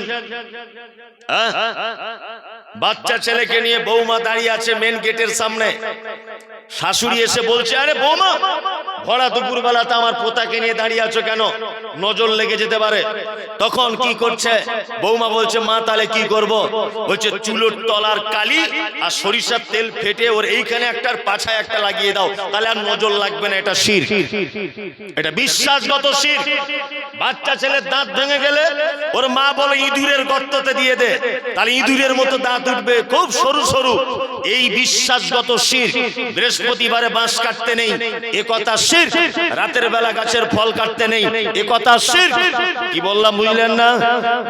মেয়েদের বাচ্চা হলে আতুর ঘর থেকে বার হতে গেলে ছোট একটা লোহার টুকরো পকেটে নিয়ে হাতে নিয়ে বার হতে হয়, এ কথা শিরক। বাচ্চাদের টিপ দিয়ে দিতে হয় না তো নজর লেগে যায়, এই কথা শিরক। ড্রাইভার ভালো বলে প্যাসেঞ্জার গুলো বেঁচে গেল, এ কথাও শিরক। মাঝি ভালো বলে নৌকাটা ডুবলো না, এ কথাও শিরক। গাড়ি ড্রাইভার গাড়ি চালাচ্ছিল আর রাস্তার মাঝখান থেকে একটা বিড়াল চলে গেল, এত জোরে ব্রেক মেরেছে প্যাসেঞ্জারদের কপাল ফুলে গেল। প্যাসেঞ্জার জিজ্ঞাসা করছে, কি ব্যাপার ড্রাইভার, মানুষ তো মরে যাবে। বলছে, বিড়ালের রাস্তা কেটে দিয়েছে, এই কারণে গাড়ি অ্যাক্সিডেন্ট হয়ে যেতে পারে। এই কথা বলা শিরক। দোকান খুললে ধার দিতে নেই, এই কথা বললে শিরক হয়। শেষ কাস্টমারকে মাল ধার দিতে নেই, এই কথাতে শিরক হয়। দোকান খোলার আগে ঝাড়ু দিতে হয়, না হলে বেচাকেনা কমে যায়, এই কথাতেও শিরক হয়। ভাতের হাঁড়িতে পা দিতে নেই, বরকত কমে যায়, এই কথাতে শিরক হয়। জুতো পরে ধানের উপরে চলতে নেই, এই চিন্তা ভাবনা রাখলেও শিরক হয়। একটা বাচ্চা নিচেতে আছে আর একটা বাচ্চা কোলে আছে, ওই বাচ্চাটার উপর দিক দিয়ে চলে গেলে মেয়েরা বলে, ওই বাচ্চাটা নাকি বেটে হয়ে যায়, ও নাকি লম্বা হয়ে যায়, এই কথা বললে শিরক হয়। এগুলো সব শিরক আকবার, বড় শিরক। কি বলছি বুঝতে পারছেন? বড় শিরক, বিশ্বাসগত শিরক। আমরা এরকম বিশ্বাস করি কি করি না? করি। এই দেখুন, এখানে এখন আপনি দেখুন, কত লোক হাতে আংটি পড়ে আছে, আংটি আর পাথর লাগিয়ে রেখেছে, চারটে আংটি চারটে পাথর। বড় ভাই কি ব্যাপার, এই পাথরের কাজ কি? বলছে বউ কথা শোনে না তাই। আর মেজ পাথর তার কাজ কি? বলছে ঘন ঘন বাপের বাড়ি যায়, গেলে আর আসতে চায় না। এইটার কাজ কি? বলছে গোপন ব্যাপার বলা যাবে না, স্বামী স্ত্রীর ব্যাপার। আর এইটা কি? বলছে এটা তো মুখে আনাই যাবে না, এত গোপন ব্যাপার। চারটে আংটি পরে বসে আছে। তার মানে ওর একটা ধ্যান ধারণা যে আংটির পাথর আমার কোন উপকার করতে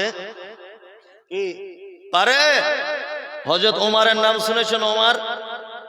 ওমরের নাম শুনেছেন তো? মারাত্মক খাতারনাক লোক।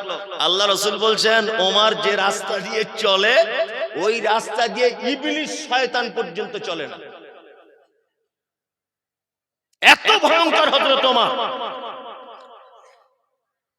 পৃথিবীতে একটি পাথর আছে, জান্নাত থেকে এসেছে। আল্লাহর নবী বলছেন ওই পাথর যখন জান্নাত থেকে আসে তখন দুধের থেকেও সাদা ছিল। পাথরটির নাম হচ্ছে হাজরে আসওয়াদ। হাজী সাহেবরা হজ করতে গেলে কাবার এক কোণাতে দেখবেন হাঁড়ির মুখের মতো এরকম করে ছবি দেওয়া আছে, ওইখানে হাজী সাহেবরা চুম্বন করে। আল্লাহর নবী বলছেন ওই পাথর যখন দুনিয়াতে ফেলা হয় দুধের থেকেও সাদা ছিল, কিন্তু আদম সন্তান তাকে চুম্বন করতে করতে পাপের বোঝা নিয়ে পাথর একদম কালো হয়ে গেছে। আল্লাহর নবী চুমো করেছেন, চুম্বন করতে বলেছেন। হযরত ওমর আল্লাহর নবী চলে যাওয়ার পরে হজ করতে গেছেন।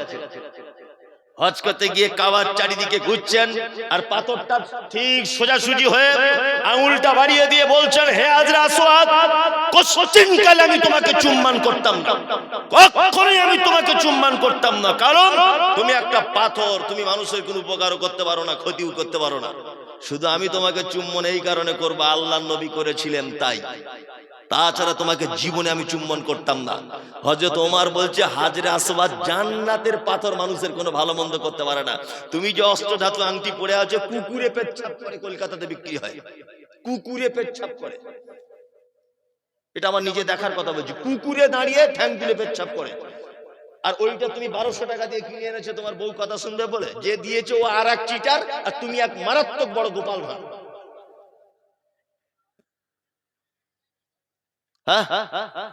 লাল সুতো পরে ঘুরছে ইয়াং ছেলে, যুবক ছেলে। কোথাকার সুতো? বলছে আজমির শরীফের সুতো। কেন আজমির শরীফে কি ঝুট মিল আছে নাকি? হুগলি ঝুট মিলে তৈরি হচ্ছে, মাল কালার হয়ে আজমিরে যাচ্ছে, বরকতের হয়ে ফিরছে, কিছুই কাজ নাই, ভুয়ো ভুয়ো, কোনো কাজ নেই।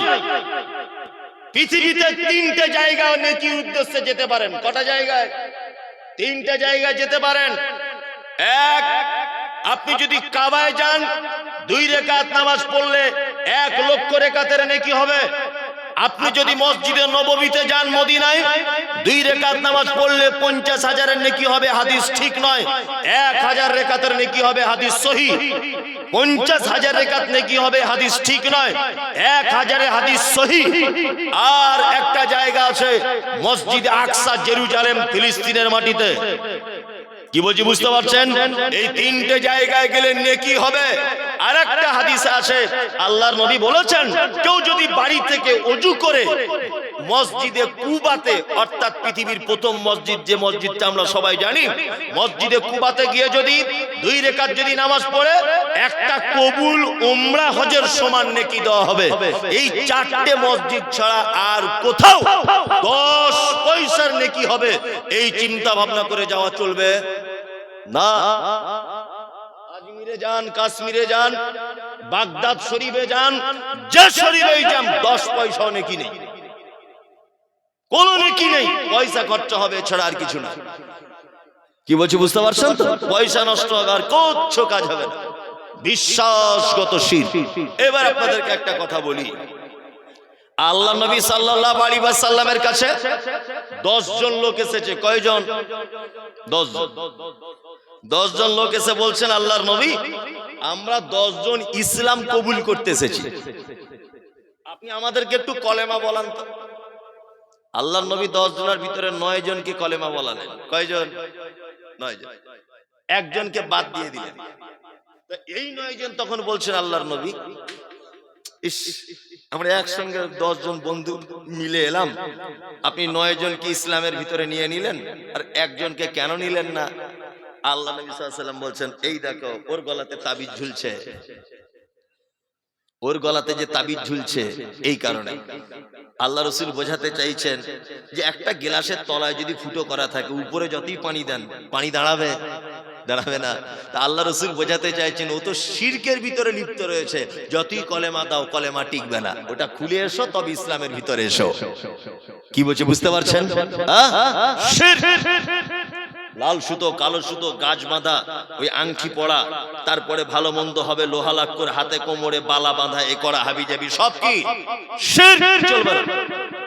এইবার আপনাদেরকে একটা কথা বলবো, শিরক করলে তার ভয়াবহতা কি, কত ভয়াবহ শিরক করলে। এক, আল্লাহ তাআলা পবিত্র আল কোরআনের ভিতরে বলছেন, লোকমান হাকিম তার বেটাকে উপদেশ দিচ্ছেন, ইয়া বুনাইয়া লা তুশরিক বিল্লাহ, হে আমার বেটা তুমি কখনো শিরক করো না, ইন্নাশ শিরকা লাযুলমুন আযীম, নিশ্চয়ই পৃথিবীতে যত পাপ আছে শিরক হচ্ছে সবথেকে বড় জুলুম, সবথেকে বড় পাপ, তার নাম হচ্ছে শিরক।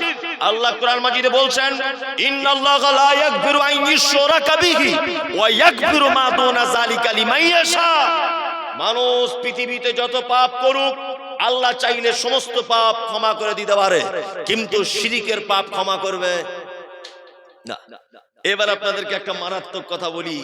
কথা কি?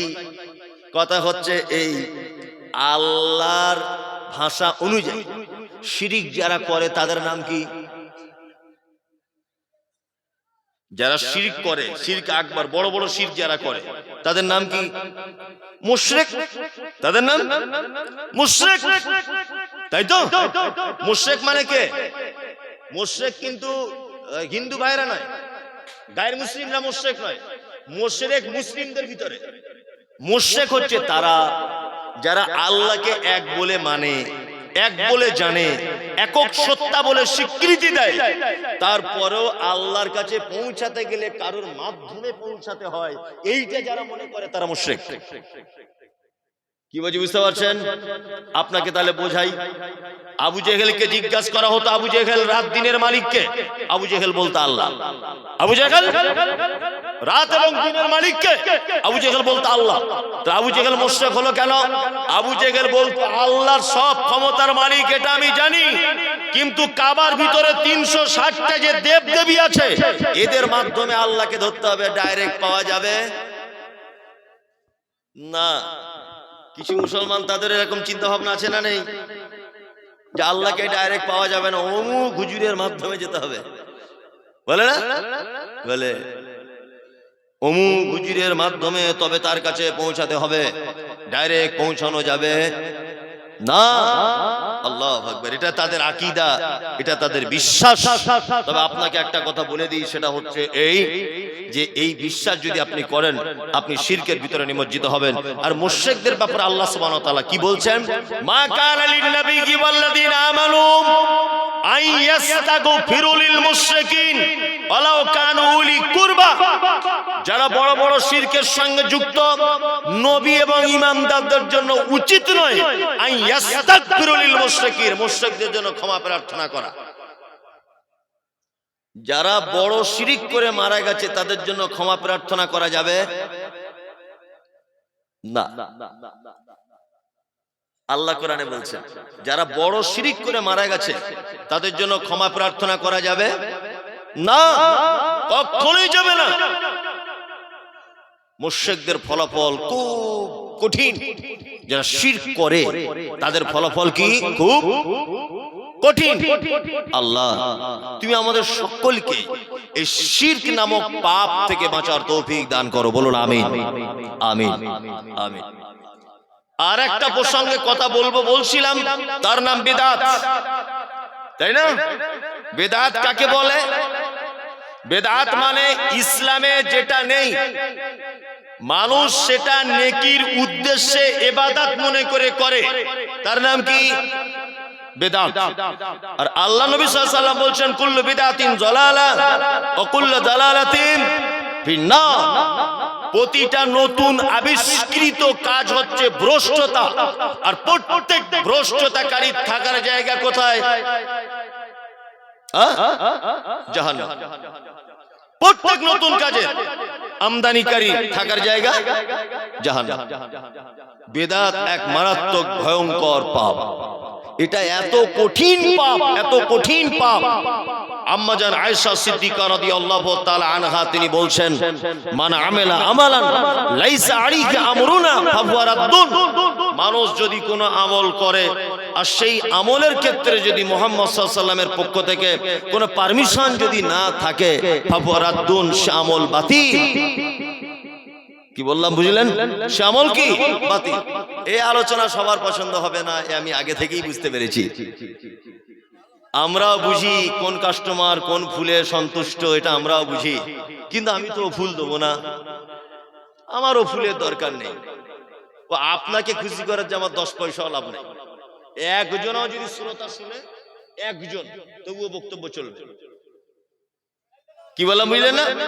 আমি জানি এ বক্তব্য সবার মজা লাগবে না, কারণ কি বলুন তো? কারণ আছে। কারণ কি বলি? এই দেখুন কারণটা বলি। আমি একটা গল্প বলি মাঝে সাঝে, গল্পটা বলি, দেখুন মজা লাগবে। ঘটনা হচ্ছে, একটা লোক ম্যাথো পায়খানা পরিষ্কার করে। তা ও সারাদিন 4-5টা লোকের পায়খানা পরিষ্কার করে করে মোটামুটি একটা বট গাছের তলাতে ছায়াতে বসে আসে। এখন একটা লোক আতরের ব্যবসা করে, সেও পাড়ায় ঘুরে ঘুরে আতর বিক্রি করে। এখন আতরওয়ালাও গিয়ে ম্যাথরের পাশে বট গাছের ছায়াতে বসেছে। এখন আতরওয়ালা বসে নাক ধরছে এরকম করে। তা ম্যাথর তখন বলছে, ভাই আপনি নাক ধরে আমাকে লজ্জা দিচ্ছেন কেন? আপনি বালতি আর ঝাঁটা থেকে বুঝতে পারছেন না যে আমি ম্যাথর? তা আতরওয়ালা তখন বলছে, বুঝতে পারছি, কিন্তু ভাই খুব গন্ধ বার হচ্ছে। তা আপনি যদি কিছু মনে না করেন, আপনার গায়ে কি একটু আতর মাখিয়ে দেবো? বলছি তাহলে দেন। ও একদম পিওর খাঁটি জান্নাতুল ফেরদাউস বার করে ওর বগলে গায়ে জামাতে মাখিয়ে দিয়েছে। এখন ও এরকম করে টেনে শুঙ্গেছে, শোঙার পরে এরকম করতে করতে অজ্ঞান হয়ে পড়ে গেছে। এখন আতরওয়ালা খুব বিপদে। সারা ছিলাম বেশ ভালোই, দুজনা গল্প করছিলাম গন্ধ থাকলেও, কিন্তু তো অজ্ঞান হয়ে গেল। এ অজ্ঞান হয়ে যাওয়া দেখে ও ভয় খেয়ে গেছে। তা আমারই দোষ হবে তাহলে, আমি বসে আছি। ও একটা টোটোর দেখে তাড়াতাড়ি করে ওকে মোটামুটি ওই করিমপুর হসপিটালে নিয়ে গেছে। এখন ডাক্তার দেখে বলছে, কি হয়েছে? বলছে ঘটনা এই এই। সব ঘটনা শোনার পরে ডাক্তার বলছে, একে ওষুধে ছাড়বে না। আতরওয়ালাকে বলছে, তাহলে কি করতে হবে? বলছে সাইডে কোনো পায়খানা ঘর থাকলে কাঁচা মাল হলেও হবে, পচা মাল হলেও হবে, ওই মাল একটু আনুন, এনে ওর নাকে লাগিয়ে দেন, দেখবেন ভালো হয়ে যাবে। একটু ও পায়খানা ঘর থেকে বাসি মাল এনে নাকে লেগে দিল, চটপট করে উঠে গেল লোকটা। তখন আতরওয়ালা বলছে, ভাই কি ব্যাপার, কি ব্যাপার ভাই, ওষুধ ছাড়াই ভালো হয়ে গেল? তখন ডাক্তার বলছে, আরে আতরওয়ালা ভাই, সারা জীবন যে লোকটা মানুষের পায়খানা সঙ্গে সঙ্গে এলো, তাকে যদি হঠাৎ করে জান্নাতুল ফেরদাউস মেরে দেন, সে সহ্য করতে পারে? তা সারা জীবন আমরা কি বক্তব্য শুনেছি? ও বাবা রে, মায়েরা ভাইরা খালারা, অমুক জায়গা একটা আল্লাহর ওলি ছিল, গোপগুলো বড় বড়, 30 বছর বিয়ে করেনি, মাথায় উকুনে ভর্তি, বগলের গন্ধে ঘুম হয় না, একটা ঠ্যাং গাছের উপরে মাথা থাকতো, এত বড় আল্লাহর ওলি ছিল। না রে তাকবীর, আল্লাহু আকবার, সাংঘাতিক বক্তা। শালায় বক্তা আবার আগামী বছরের জন্য বুক করে দেয়। আমরা তো এইসব বক্তব্য শুনে অভ্যাস, এইসব শুনে আমাদের অভ্যাস। আর আমরা কোনোদিন ভালো জিনিস শুনতে পারি না, আমাদের ওসব শোনা যাবে না। আমার খাজা মঈনুদ্দিন চিশতির ঘটনা বলো, অমুক জায়গাটা ড্যামটো বাবা ছিল তার ঘটনা বলো, রাতারাত্রে জাহাজে করে হজে চলে গেছে তার ঘটনা বলো, এইসব ঘটনা বলো, মানুষ শুনবে। কিন্তু হাদিস এবং কোরআন যেটা জানা দরকার সেটা মানুষ শুনবে না। বেদাত পৃথিবীর এক জঘন্য পাপ, হাদিসে নাই, কোরআনে নাই, তবুও মানুষ ইবাদত মনে করে, অতিরিক্ত নেকি হবে মনে করে করে, তার নাম বেদাত, তার নাম বেদাত। তার মানে এতটুকু বুঝতে পারা গেল যে কোন আমল করতে গেলে, কোন আমল করতে গেলে যাচাই বাছাই করে করতে হবে। যদি সেই আমলটা আল্লাহর নবীর দেওয়া আমল যদি না হয়, সে আমল কি? বাতিল, সে আমল বেদাত, তাই না? বেদাত বুঝবেন কি করে? আল্লাহ কোরআনে বলছেন, মা আতাকুমুর রাসূল ফাখুযুহু ওয়া মা নাহাকুম আনহু ফান্তাহু। আমার নবী যেটা দেয় ওটা গ্রহণ করো, আমার নবী যেটা নিষেধ করে তোমরা তার থেকে দূরে থাকো। তার মানে আমাদেরকে বুঝতে হবে যে আল্লাহর নবী কোনটা দিয়েছে এটা গ্রহণ করতে হবে, আর নবী যেটা নিষেধ করেছে সেটা কি করে দিতে হবে, ছেড়ে দিতে হবে। তার মানে ইবাদত করার আগে যাচাই বাছাই করা লাগবে কি লাগবে না? লাগবে, লাগবে। দেখুন আমাদের সমাজ কি চলছে আর নবী কি বলছেন। আল্লাহর নবী বলছেন আখিরুল কালাম লা ইলাহা ইল্লাল্লাহ ফাদাখালাল জান্নাত। নবী এতটুকু দিয়েছেন, কোন মানুষ যখন মারা যাচ্ছে আল্লাহর নবী বলছেন তুমি তার পাশে বসে যাও, তার পাশে দাঁড়িয়ে যাও, তুমি তার কাছাকাছি হও, হয়ে তুমি জোরে জোরে বলো লা ইলাহা ইল্লাল্লাহ। তোমার বলাতে ওই লোকটা যদি একবার বলে দেয় লা ইলাহা ইল্লাল্লাহ, আল্লাহর নবী বলছেন লোকটার থাকার জায়গা জান্নাত। এটা নবী দিয়েছেন, ভালো করে বুঝবেন। আল্লাহর নবী কি দিয়েছেন? কোন মানুষ যখন মারা যাচ্ছে তার পাশে বসে তুমি একটু জোরে জোরে বলো লা ইলাহা ইল্লাল্লাহ, এইটা বলো। তোমার বলাতে যদি ও একবার যদি বলে দেয় তাহলে ওর থাকার জায়গা জান্নাত। তবে একটা কথা খেয়াল রাখবেন, কোন মানুষ মারা যাচ্ছে আপনি তাকে বলতে পাবেন না চাচা একটু লা ইলাহাটা বলো, আব্বা লা ইলাহাটা বলো, মা লা ইলাহাটা বলো, খালা লা ইলাহাটা বলো, এইটা বলতে পাবেন না। কারণ আল্লাহ নবী বলছেন ও মৃত্যু যন্ত্রণায় ছটফট ছটফট করছে, ও যদি এখন একবার রাগ করে বলে দেয় লা ইলাহা ইল্লাল্লাহ, আল্লাহর নবী বলছেন ফাদাখালান নার, ওর থাকার জায়গা জাহান্নাম। কারণ ও মরার আগে লা ইলাহাকে কি অস্বীকার করলো, অবজ্ঞা করলো, অবহেলা করলো, এই কারণে। তাহলে এইটা হচ্ছে আল্লাহর নবীর দেওয়া। কি বলছি বুঝতে পারছেন? আর আমরা কি করি, মারা যাচ্ছে কাতলা মাছের মতো খাবি খাচ্ছে, গরম পানি ঠান্ডা পানি দুধ তার গালে দিচ্ছি, বলছে তাড়াতাড়ি করে মাদ্রাসাতে 20টা ছেলে ডেকে আন। তাড়াতাড়ি করে 20টা ছেলে ডেকে আনা হলো, চারিদিকে বসে বললো আর দুলে দুলে ইয়াসিন আল কোরআনিল হাকিম আর রহমান আল্লামাল কোরআন। আর কোরআন পড়ার টাইম পেলে না গোলাম হোসেন, আর কোরআন পড়ার টাইম পেলেন না, ওই টাইমটাই পড়তে হবে। ওটা তো আল্লাহর নবীর থেকে কোনো প্রমাণ পাওয়া যায় না, ওটা আল্লাহর নবী তো আমাদেরকে শিখিয়ে দেয়নি। নবী বলেছেন তোমার আব্বার পাশে তোমরা দুই ভাই বসে একটু জোরে জোরে বলো লা ইলাহা ইল্লাল্লাহ, লা ইলাহা ইল্লাল্লাহ, লা ইলাহা ইল্লাল্লাহ, লা ইলাহা ইল্লাল্লাহ। তোমার আব্বা শুনে যদি একবার বলে দেয়, আল্লাহর নবী বলছেন ফাদাখালাল জান্নাত, তোমার আব্বা জান্নাত চলে গেল। যদি বলছেন মৌলভী সাহেব তাহলে কোরআন কি আর পড়া যাবে না? আমি এই কথাটা কোন একটা বক্তব্যতে বলেছি, তা মুর্শিদাবাদের কোন একজন বক্তা, আমি তার নাম টাম জানি না, সে দেখছি প্রচন্ড গালাগালি করছে আর বলছে মমতাজুল বলেছে যে মরার আগে তার পাশে বসে কোরআন পড়া যাবে না। যে বেটা বিয়াদব, তুমি হাদিস কোরআন বুঝো? বলছে কোরআনের মতো ভালো জিনিস পড়তে মানা করছে মমতাজুল। আরে কোরআন বলেই যে সব জায়গায় পড়তে হবে, তোমাকে এই কথা কে বললো? কে তোমাকে কথা বললো কোরআন বলেই সব জায়গায় পড়া যাবে? আচ্ছা বলুন তো জিলাপি খাওয়া জায়েজ না না জায়েজ? জিলাপি খাওয়া জায়েজ না না জায়েজ? জায়েজ, ময়দা দিয়ে আর মিষ্টি দিয়ে তৈরি হয়। আর ওই জিলাপি কেউ কিনে কোনো মাজারে মানত করে দিয়ে এসেছে, এবার বলুন জিলাপি খাওয়া যাবে কি যাবে না? যাবে না। তার মানে জিলাপির কোনো দোষ নেই, ওই স্থান পরিবর্তন করেছে বলে আর চলবে না। ফেরাউন লোকটা খারাপ না ভালো? বলুন, ফেরাউন খারাপ লোক, ওর নাম বললে নাকি হয়? হবে না তো। এবার আমি একটা কোরআন আয়াত বলছি, আপনারা আমার দিকে ফিরুন।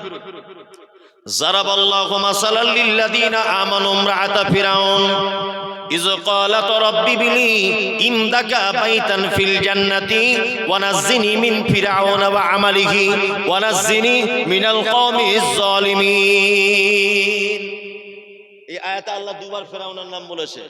দেখুন, যারাবাল্লাহু মাসালাল লিল্লাযিনা আমানু ইমরাআতা ফিরাউন একবার, ইয ক্বালাত রাব্বি বিলি ইনদাকা বাইতান ফিল জান্নাতি ওয়া নাজ্জিনি মিন ফিরাউনা ওয়া আমালিহি, কবার হলো? দুইবার। আচ্ছা, ফিরাউনের নাম কোরআনে এসেছে, প্রত্যেক অক্ষরে 10টা করে নেকি হবে কি হবে না? হবেই। এমনি মুখে বললে খারাপ লাগে, কিন্তু কোরআনের নাম এসেছে, 10টা করে নেকি হবে না? হবে হবে। আবু লাহাব লোকটা ভালো ছিল না খারাপ ছিল? খারাপ। আবু লাহাবের নবীর দুশমন, তাই না? কিন্তু কোরআনে কি আছে? তাব্বাত ইয়াদা আবি লাহাবি ওয়া তাব্বা। আল্লাহ আবি লাহাবের নাম কোরআনে দিয়েছে। কোরআনে পড়লে প্রত্যেক অক্ষরে 10টা করে নেকি। বোঝাতে পেরেছি? জি। এবার একটা কথা আপনাদেরকে আমি বোঝাই, সেটা হচ্ছে এই স্থান পরিবর্তন করলে জিনিস নাজায়েজ হয় আবার জায়েজ হয়, তাই না? যেমন জিলাপি দিয়ে আপনাকে বুঝালাম। এইবার আপনাকে যে কথাটা বলবো সেটা হচ্ছে এই, আল্লাহ নবী সাল্লাল্লাহু আলাইহি ওয়াসাল্লাম আমাদের যে স্থানে যে কাজটা করতে বলেছেন ওই স্থানে সেটা করা লাগবে। কি বলছি বুঝতে পারছেন? কোরআনে একটা সূরা আছে 3 বার পড়লে কোরআন খতম করার নেকি হয়। কোন সূরা? ইখলাস। আপনারা সব জানেন। এবার আপনি নামাজ পড়ছেন, ধরে নেন আল্লাহু আকবার, আলহামদুলিল্লাহি রাব্বিল আলামিন শেষ পর্যন্ত হয়ে গেল, ইন্না আতাইনাকাল কাউসার শেষ পর্যন্ত হয়ে গেল, আল্লাহু আকবার, রুকুতে চলে গেলেন। রুকুতে গিয়ে যদি বলেন কুল হুয়াল্লাহু আহাদ আল্লাহুস সামাদ লাম ইয়ালিদ ওয়া লাম ইউলাদ ওয়া লাম ইয়াকুল লাহু কুফুয়ান আহাদ, চলবে কি চলবে না? কেন চলবে না? কোরআনের সূরা বলছি তাও চলবে না? কেন চলবে না? কেন? আরে আল্লাহর নবী এই জায়গাটায় শিখিয়েছেন সুবহান রাব্বিয়াল আযীম। নবী সিজদাতে গিয়ে শিখিয়েছেন সুবহান রাব্বিয়াল আলা। ওখানে আয়াতুল কুরসি পড়লেও কাজ হবে না, নামাজ বাতিল।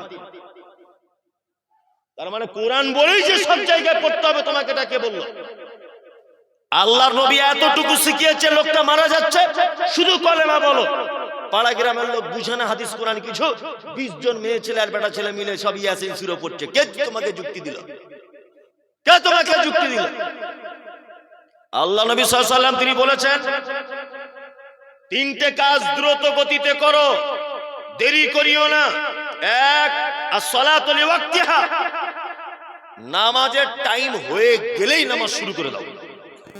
2 কোন মেয়ে বিবাহিত হলে তার স্বামী যদি মারা যায় তাড়াতাড়ি করে ইদ্যত পালন শেষ, পরের দিন ধরে বিয়ে দিয়ে দাও।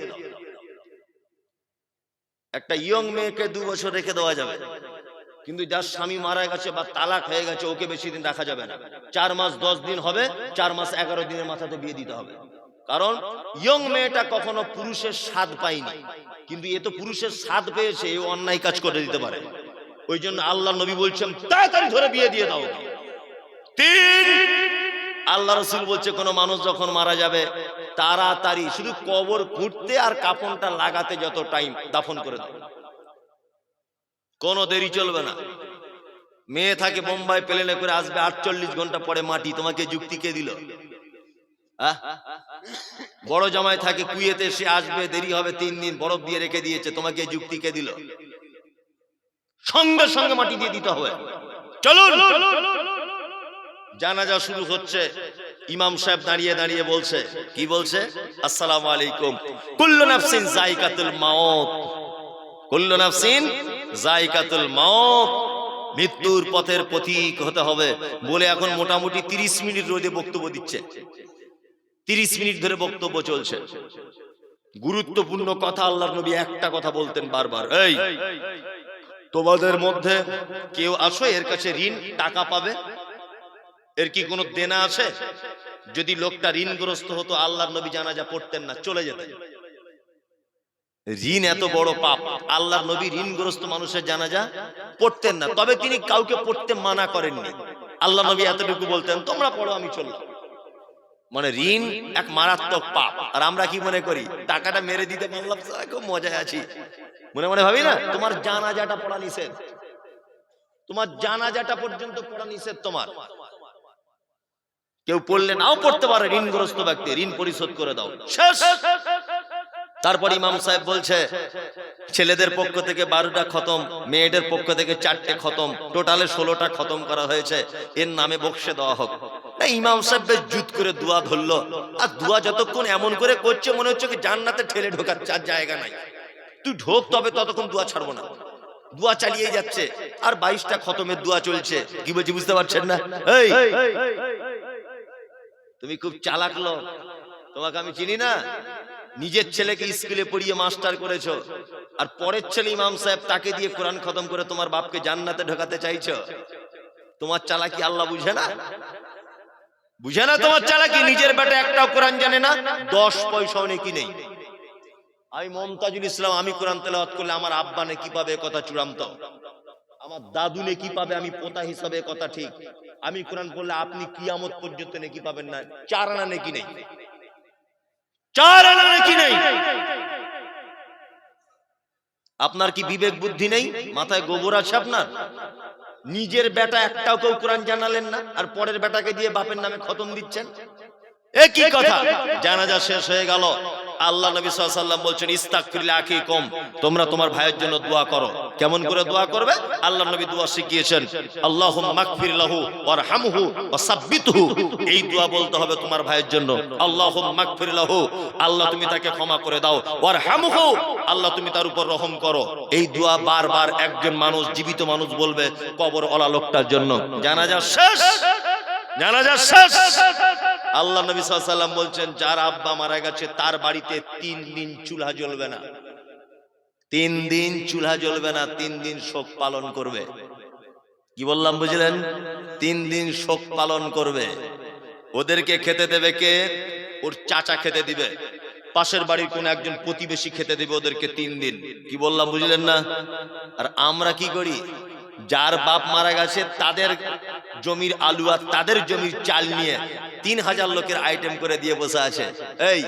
এই কথা তো মুহাম্মদ সাল্লাল্লাহু আলাইহি ওয়াসাল্লাম তিনি বলেননি। আর আপনাকেও বলি, আপনারও লজ্জা শরম খুব কম। জানাজা পড়তে গেছেন 1.5 কিলোমিটার দূরে নিয়ে খাওয়ার জন্য বসে আছেন, আপনারও লজ্জা শরম নাই? আপনারও লজ্জা শরম খুব কম। আপনিও দেখছি মারাত্মক বড় একটা স্পেশাল বেহায়া লোক, যে 1.5 কিলোমিটার দূরে জানাজা পড়তে গেছেন, খাওয়ার জন্য বসে আছেন। ছি ছি ছি ছি। আবার ইমাম সাহেব বলে দিচ্ছে 40-এর দিন আবার সবার নেমন্তন্ন থাকলে আসবেন। 3টে গরু জবাই করে দিয়েছে। কি বললাম বুঝলেন না? সাংঘাতিক খাওয়া দাওয়া। 10 পয়সা নাকি নেই, 10 পয়সা নাকি নেই। কি বললাম বুঝলেন? মুহাম্মদ সাল্লাল্লাহু আলাইহি ওয়াসাল্লাম তিনি বলছেন কোন মানুষ যদি মারা যায়, ইজা মাতাল ইনসানিন কাতা আনহু আমালুহু ইল্লা মিন সালাসাতিন সাদাকাতিন জারিয়াতিন আও ইলমিন ইয়ামতাফাউ বিহি আও ওয়ালাদিন সালিহিন ইয়াদউ লাহু। মানুষ মারা গেলে তার সমস্ত দরজা বন্ধ, 3টে দরজা খোলা থাকে, সমস্ত দরজা বন্ধ, 3টে দরজা খোলা থাকে। 1 সাদাকায়ে জারিয়া, মসজিদে দান করেছিলেন, মাদ্রাসায় দান করেছিলেন, এই সমস্ত দানের নেকি কবরে শুয়ে শুয়ে পাবেন। 2 ওয়ালাদিন সালিহিন ইয়াদউ লাহু, এমন এক বেটা রেখে গেছেন যে বেটা আপনার জন্য দোয়া করবে। ওই পান গুটকা খায়, বিড়ি টানে, গাঁটের নিচে কাপড়, লটারি টিকিট কাটে, এই বেটা নাই। আল্লাহ নবী বলেছেন ওয়ালাদিন সালিহিন, নেককার সন্তান। কি বললাম বুঝলেন না? নেককার সন্তান। মা ভেবেছে মনে হয় আমার বেটা খুব ভালো, বছরে বছরে বাপের নামে মিলাদ দেয়, বছরে বছরে 300 লোককে বিরিয়ানি করে খাওয়ায়, বাড়িতে বক্তা এনে বক্তব্য দেয়, আর হু হু করে জিকির করে, আর ওর বাপের জন্য 1.5 ঘন্টা ধরে ইমাম সাহেব দোয়া করে, আর সব লোক কাঁদে। আমার বেটা মনে হয় সব থেকে ভালো বেটা। কখনোই নয়। মুহাম্মদ সাল্লাল্লাহু আলাইহি ওয়াসাল্লাম বলছেন ভালো বেটা যে তার বেটার জন্য দোয়া করে, আব্বার জন্য। রব্বির হামহুমা কামা রাব্বায়ানি সাগীরা। এই হচ্ছে ওয়ালাদিন সালিহিন। আর এমন এক শিক্ষা আপনি কাউকে দিয়ে গেছেন, কোরআনের শিক্ষা, উপকারী ইলম আপনি কাউকে দিয়ে গেছেন, সেই উপকারী ইলমের কারণে আপনি কবরে শুয়ে নেকি পাবেন, বাকি আর একটা নেকি পাবেন না। যা আমরা চলছি, পবিত্র আল কোরআন বলছে আমা আতাকুমুর রাসূল ফাখুযুহু ওয়া মানাহাকুম আনহু ফান্তাহু। নবী যেটা দেয় ওটা গ্রহণ করো, নবী যেটা ছেড়ে দিতে বলে তোমরা তার থেকে কি বিরত থাকো। নবী দিয়েছেন এরকম কিছু আমল আপনাদেরকে আমি বলে দিই, ইনশাআল্লাহ আমল করব ইনশাআল্লাহ। যারা চলে যাবেন চলে যান, ডিস্টার্ব করবেন না। আপনি চলে গেলে আমার কোনো অসুবিধা নেই, কিন্তু ডিস্টার্ব করবেন না, গল্প করবেন না। আপনি চলে যান, আলহামদুলিল্লাহ, আপনি চলে যান, সমস্যা নেই। আমি আপনাকে বসতেও বলবো না, কিন্তু 2 জন থাকলেও আমি বক্তব্য দেবো, কিন্তু আপনি ডিস্টার্ব করবেন না, এটা আপনার কাছে আমার অনুরোধ। কারণ আপনি অন্যকে ডিস্টার্ব করার রাইট আপনার নেই। পবিত্র আল কোরআন এবং সহিহ হাদিসে কিছু আমল আছে, যে আমলগুলো মুহাম্মদ সাল্লাল্লাহু আলাইহি ওয়াসাল্লাম তিনি দিয়ে গেছেন। এই আমলগুলো যদি আমরা বলি তাহলে ইনশাআল্লাহ আমল করা যাবে। এটা বেদাতি আমল নয়, সঠিক আমল। আমি ছেলেদের জন্য একটা হাদিস বলি আর মেয়েদের জন্য একটা হাদিস বলি, হাদিস বলে বক্তব্য শেষ করে দেব। দুজনের জন্য 2টা হাদিস। 1 আল্লাহ নবী সাল্লাল্লাহু আলাইহি ওয়াসাল্লাম তিনি বলছেন হাক্কুল মুসলিম আলাল মুসলিম খামসুন রাদ্দুস সালাম। এক মুসলমান আর এক মুসলমানের সাথে দেখা হলে বলবে আসসালামু আলাইকুম। ইনশাআল্লাহ আমল করব, এটা সুন্নতি আমল ইনশাআল্লাহ। ইনশাআল্লাহ পৃথিবীতে ফ্রিতে একটা নেকি পাওয়া যায়, তার নাম সালাম। ফ্রিতে আপনি যদি আমাকে বলেন আসসালামু আলাইকুম, কটা নেকি? 10 নেকি। পয়সা লাগলো, সময় নষ্ট হলো, ব্যস্ততা দেখাতে হলো, কিচ্ছু নাই। আসসালামু আলাইকুম। তবে সালামের কিছু পদ্ধতি আছে, এগুলো জেনে নেন। জেনে আপনার তো মাদ্রাসায় ভর্তি হওয়ার টাইম নেই, আমার কাছে জেনে নেন। 3 জন লোক আমরা হেঁটে চলেছি, 3 জন হাঁটছি, 2 জন লোক বসে আছে, 3 জন লোক বসে আছে। আচ্ছা বলুন তো কে কাকে সালাম দেবে? বলুন। হ্যাঁ, হাঁটছে যে বসেওয়ালা লোককে সালাম দেবে। আমরা 3 জন, ওরা 7 জন, কে কাকে সালাম দেবে? আমরা 3 জন, ওরা 7 জন। ওরা সংখ্যায় বেশি, আমরা সংখ্যায় কম, কে কাকে সালাম দেবে? 3 জন লোক সালাম দিবে 7 জন লোককে। আমি ছোট, উনি বড়, কে কাকে সালাম দিবে? ছোট বড়কে। কখনো বড় দেবে ছোটকে শিক্ষা দেওয়ার জন্য। কি বললাম বুঝলেন? এইবার আপনাকে আর একটা কথা বলি। আল্লাহ তাআলা বলছেন ইয়া আইয়ুহাল্লাযীনা আমানু লা তাদখুলুল বুয়ুতা গায়রা বুয়ুতিকুম। তোমরা যারা ঈমান নিয়ে এসেছো, নিজেদের বাড়িতে হোক আর অপরের বাড়িতে হোক, যখন ঢুকবে সালাম দিয়ে ঢুকবে। দরজা দাঁড়িয়ে কি বলতে হবে তাহলে? আসসালামু আলাইকুম। এর পদ্ধতি আছে জানেন তো? এক, আল্লাহ নবী বলছেন আসসালামু আলাইকুম, উত্তর এলো না। আসসালামু আলাইকুম, উত্তর এলো না। আসসালামু আলাইকুম, উত্তর এলো না। আল্লাহ রাসূল বলছেন ফায়ারজু ফিল বাইত আফসার, তুমি তোমার বাড়িতে ফেরত চলে এসো উত্তর যদি না শুনতে পাও, এটা তোমার জন্য কল্যাণ। অপরের বাড়িতে হলে 3 বার সালাম দিতে হবে, আওয়াজ না এলে কোথায় যেতে হবে? বাড়ি ফিরে আসতে হবে। আমরা করি কি, দরজা খোলার পরে বলছি ভাবি আসসালামু আলাইকুম, ভাবি তখন গোসল করছে, ধরে নেন।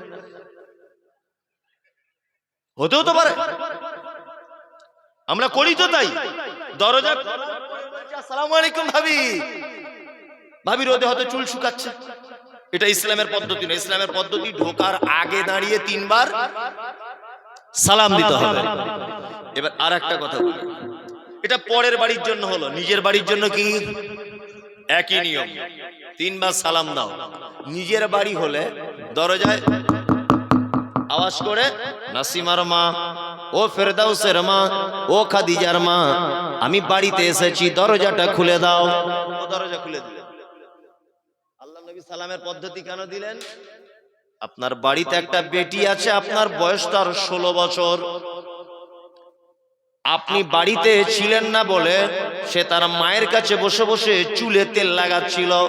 তার গায়ে ওড়না নাই, গায়ে ভালো জামা নাই, একটা হাফ প্যান্ট পরে মেয়েটা বসে আছে। মা আর বেটি বলে কোনো পর্দার ব্যবস্থা নাই। হঠাৎ করে যদি আপনি ঢুকে যান আর ওই ড্রেসে যদি আপনি আপনার বেটিকে যদি নিজের চোখে যদি দেখেন, তাহলে আপনি লজ্জায় লজ্জিত হবেন কি হবেন না? বিশ্বনবী বললেন হে মোমেন, তুমি নিজের দরজাতে দাঁড়িয়ে যাও, দরজায় দাঁড়িয়ে সালাম দেওয়ার পরে বলো দরজা খোলো শামীমার মা, মাসকুরার মা, ও ফেরদাউসের মা, ও আয়েশার মা, খাদিজার মা, দরজা খোলো, আমি বাড়ি এসেছি। বারবার তুমি তাকে ডেকে আহ্বান করবে। এই আহ্বান করার মানে হলো তোমার বেটি তোমার গলার আওয়াজ পেলে বাড়িতে ঢুকে চলে যাবে। তোমার বেটি, তোমার বৌমা, তোমার ফুফু, তোমার বোন আস্তে আস্তে করে দরজার ভিতরে চলে যাবে। নিজেকে সামলে নিবে না, তোমার বেটি লজ্জা পাবে না তুমি লজ্জা পাবে। ওই জন্য ইসলাম বলেছে সালাম দাও। 2, ওয়াইয়াদাতুল মারিজ, অসুস্থকে দেখতে যান। ওয়া ইত্তিবাউজ জানাইজ, মারা গেলে জানাজা পড়তে যাও। ওয়া ইজাবাতুদ দাওয়াতে, কেউ দাওয়াত দিলে গ্রহণ করো। ওয়া তাসমিতুল আতিশ, হাঁচি হলে কি বলতে হয়? আলহামদুলিল্লাহ। ওটা যদি কেউ শুনে, ইয়ারহামুকাল্লাহ, ওটা যদি কেউ শুনে চাকা যাও। ইয়াহদিকুমুল্লাহ ওয়া আসরিফু বালাকুম। এখানে একটা সিস্টেম বলে দিই, ভালো করে জেনে নেন। আমার হাঁচি হলো, আমি বললাম আলহামদুলিল্লাহ, ও যদি শুনতে পায় তাহলে কি বলবে?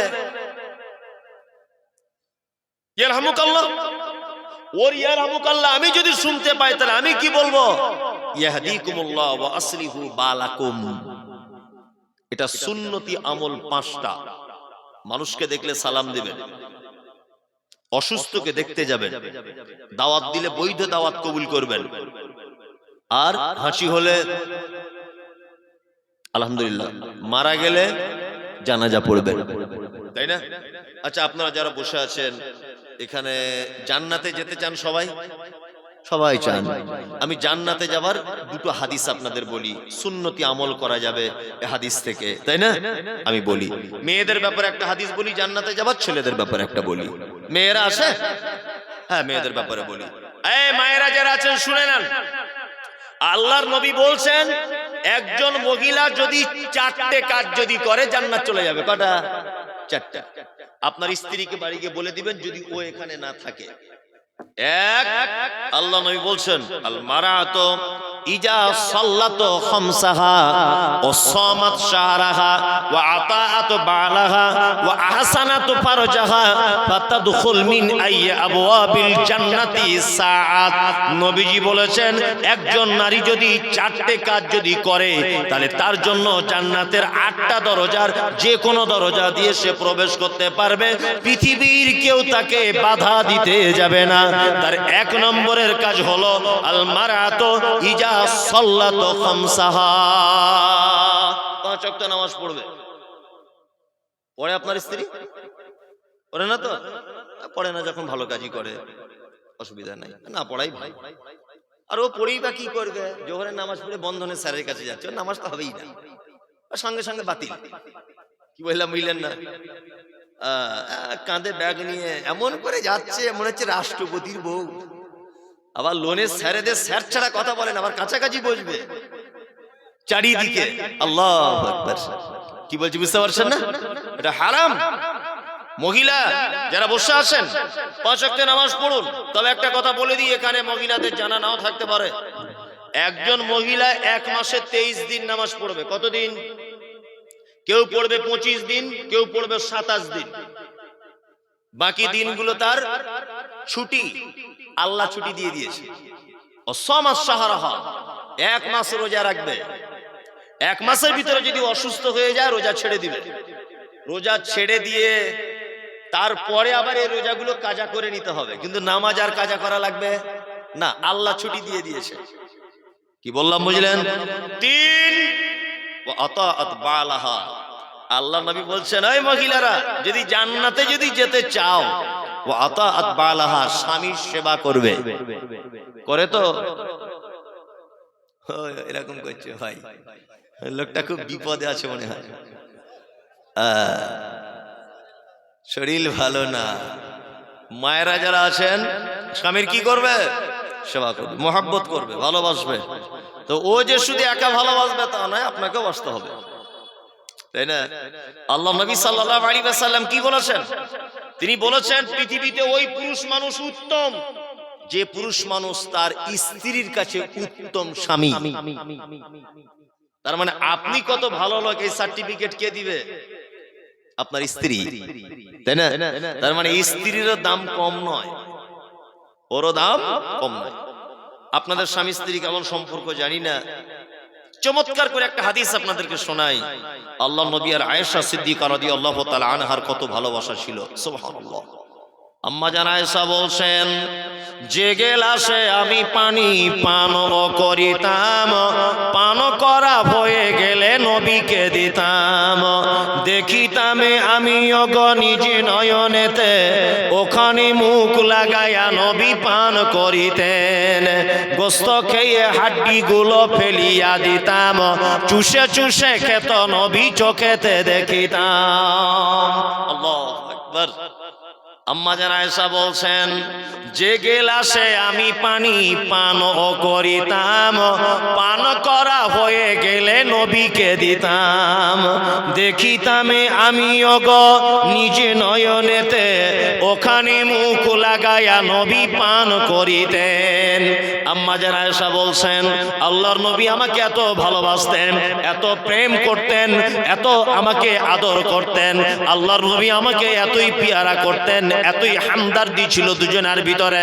আল্লাহর নবী আর আমি দুজনে ভাত খেতে বসেছি, রুটি খেতে বসেছি, আমি গ্লাসে করে পানি পান করেছি, গ্লাসটা দস্তরখানের উপরে রেখে দিয়েছি। আল্লাহর নবীকে দেখেছি আমি যে জায়গাটায় মুখ লাগিয়ে পানি পান করেছি, আল্লাহর নবী ওই জায়গাটায় মুখ লাগিয়ে তিনি পানি পান করতেন। আম্মা জান আয়েশা বলছেন, গোস্ত খেয়ে হাড্ডিগুলো ফেলিয়া দিতাম, চুষে চুষে খেত নবী চোখেতে দেখিতাম। আম্মা জান আয়েশা বলছেন, আমি অনেক সময় গোস্তকে হাড্ডিটা ফেলে দিয়েছি দস্তরখানের উপরে, আল্লাহর নবীকে দেখেছি ওই হাড্ডিটা দস্তরখান থেকে তুলেছেন, আবার হাড্ডিটা মুখের ভিতরে দিয়ে চিবিয়ে চিবিয়ে রস বার করে করে তিনি খেতেন। এত ভালোবাসতেন তিনি। আপনার স্ত্রী আপনার আটু খায়? ও হারামখোর সারাদিন যা বিড়ি টানে, ওর মুখে যা গন্ধর বউজোর কাছে থাকে, এটা আলহামদুলিল্লাহ। সারাদিন বিড়ি টানছে। সত্যি মেয়েদের কপাল খুব খারাপ, ওরা শুধু বাচ্চার দিকে মুখ করে তাকিয়ে সংসারটা করছে। তাছাড়া তুমি যা পুরুষ, তোমার সঙ্গে সংসার করার মতো ক্ষমতা ওর থাকতো না। শুধু এখন বাপ মা দেখে দিয়ে দিয়েছে, কি করবে? কত মহিলা যে মার খাচ্ছে, আল্লাহু আকবার, গরুর মতো ধরে পিটছে স্বামীরা।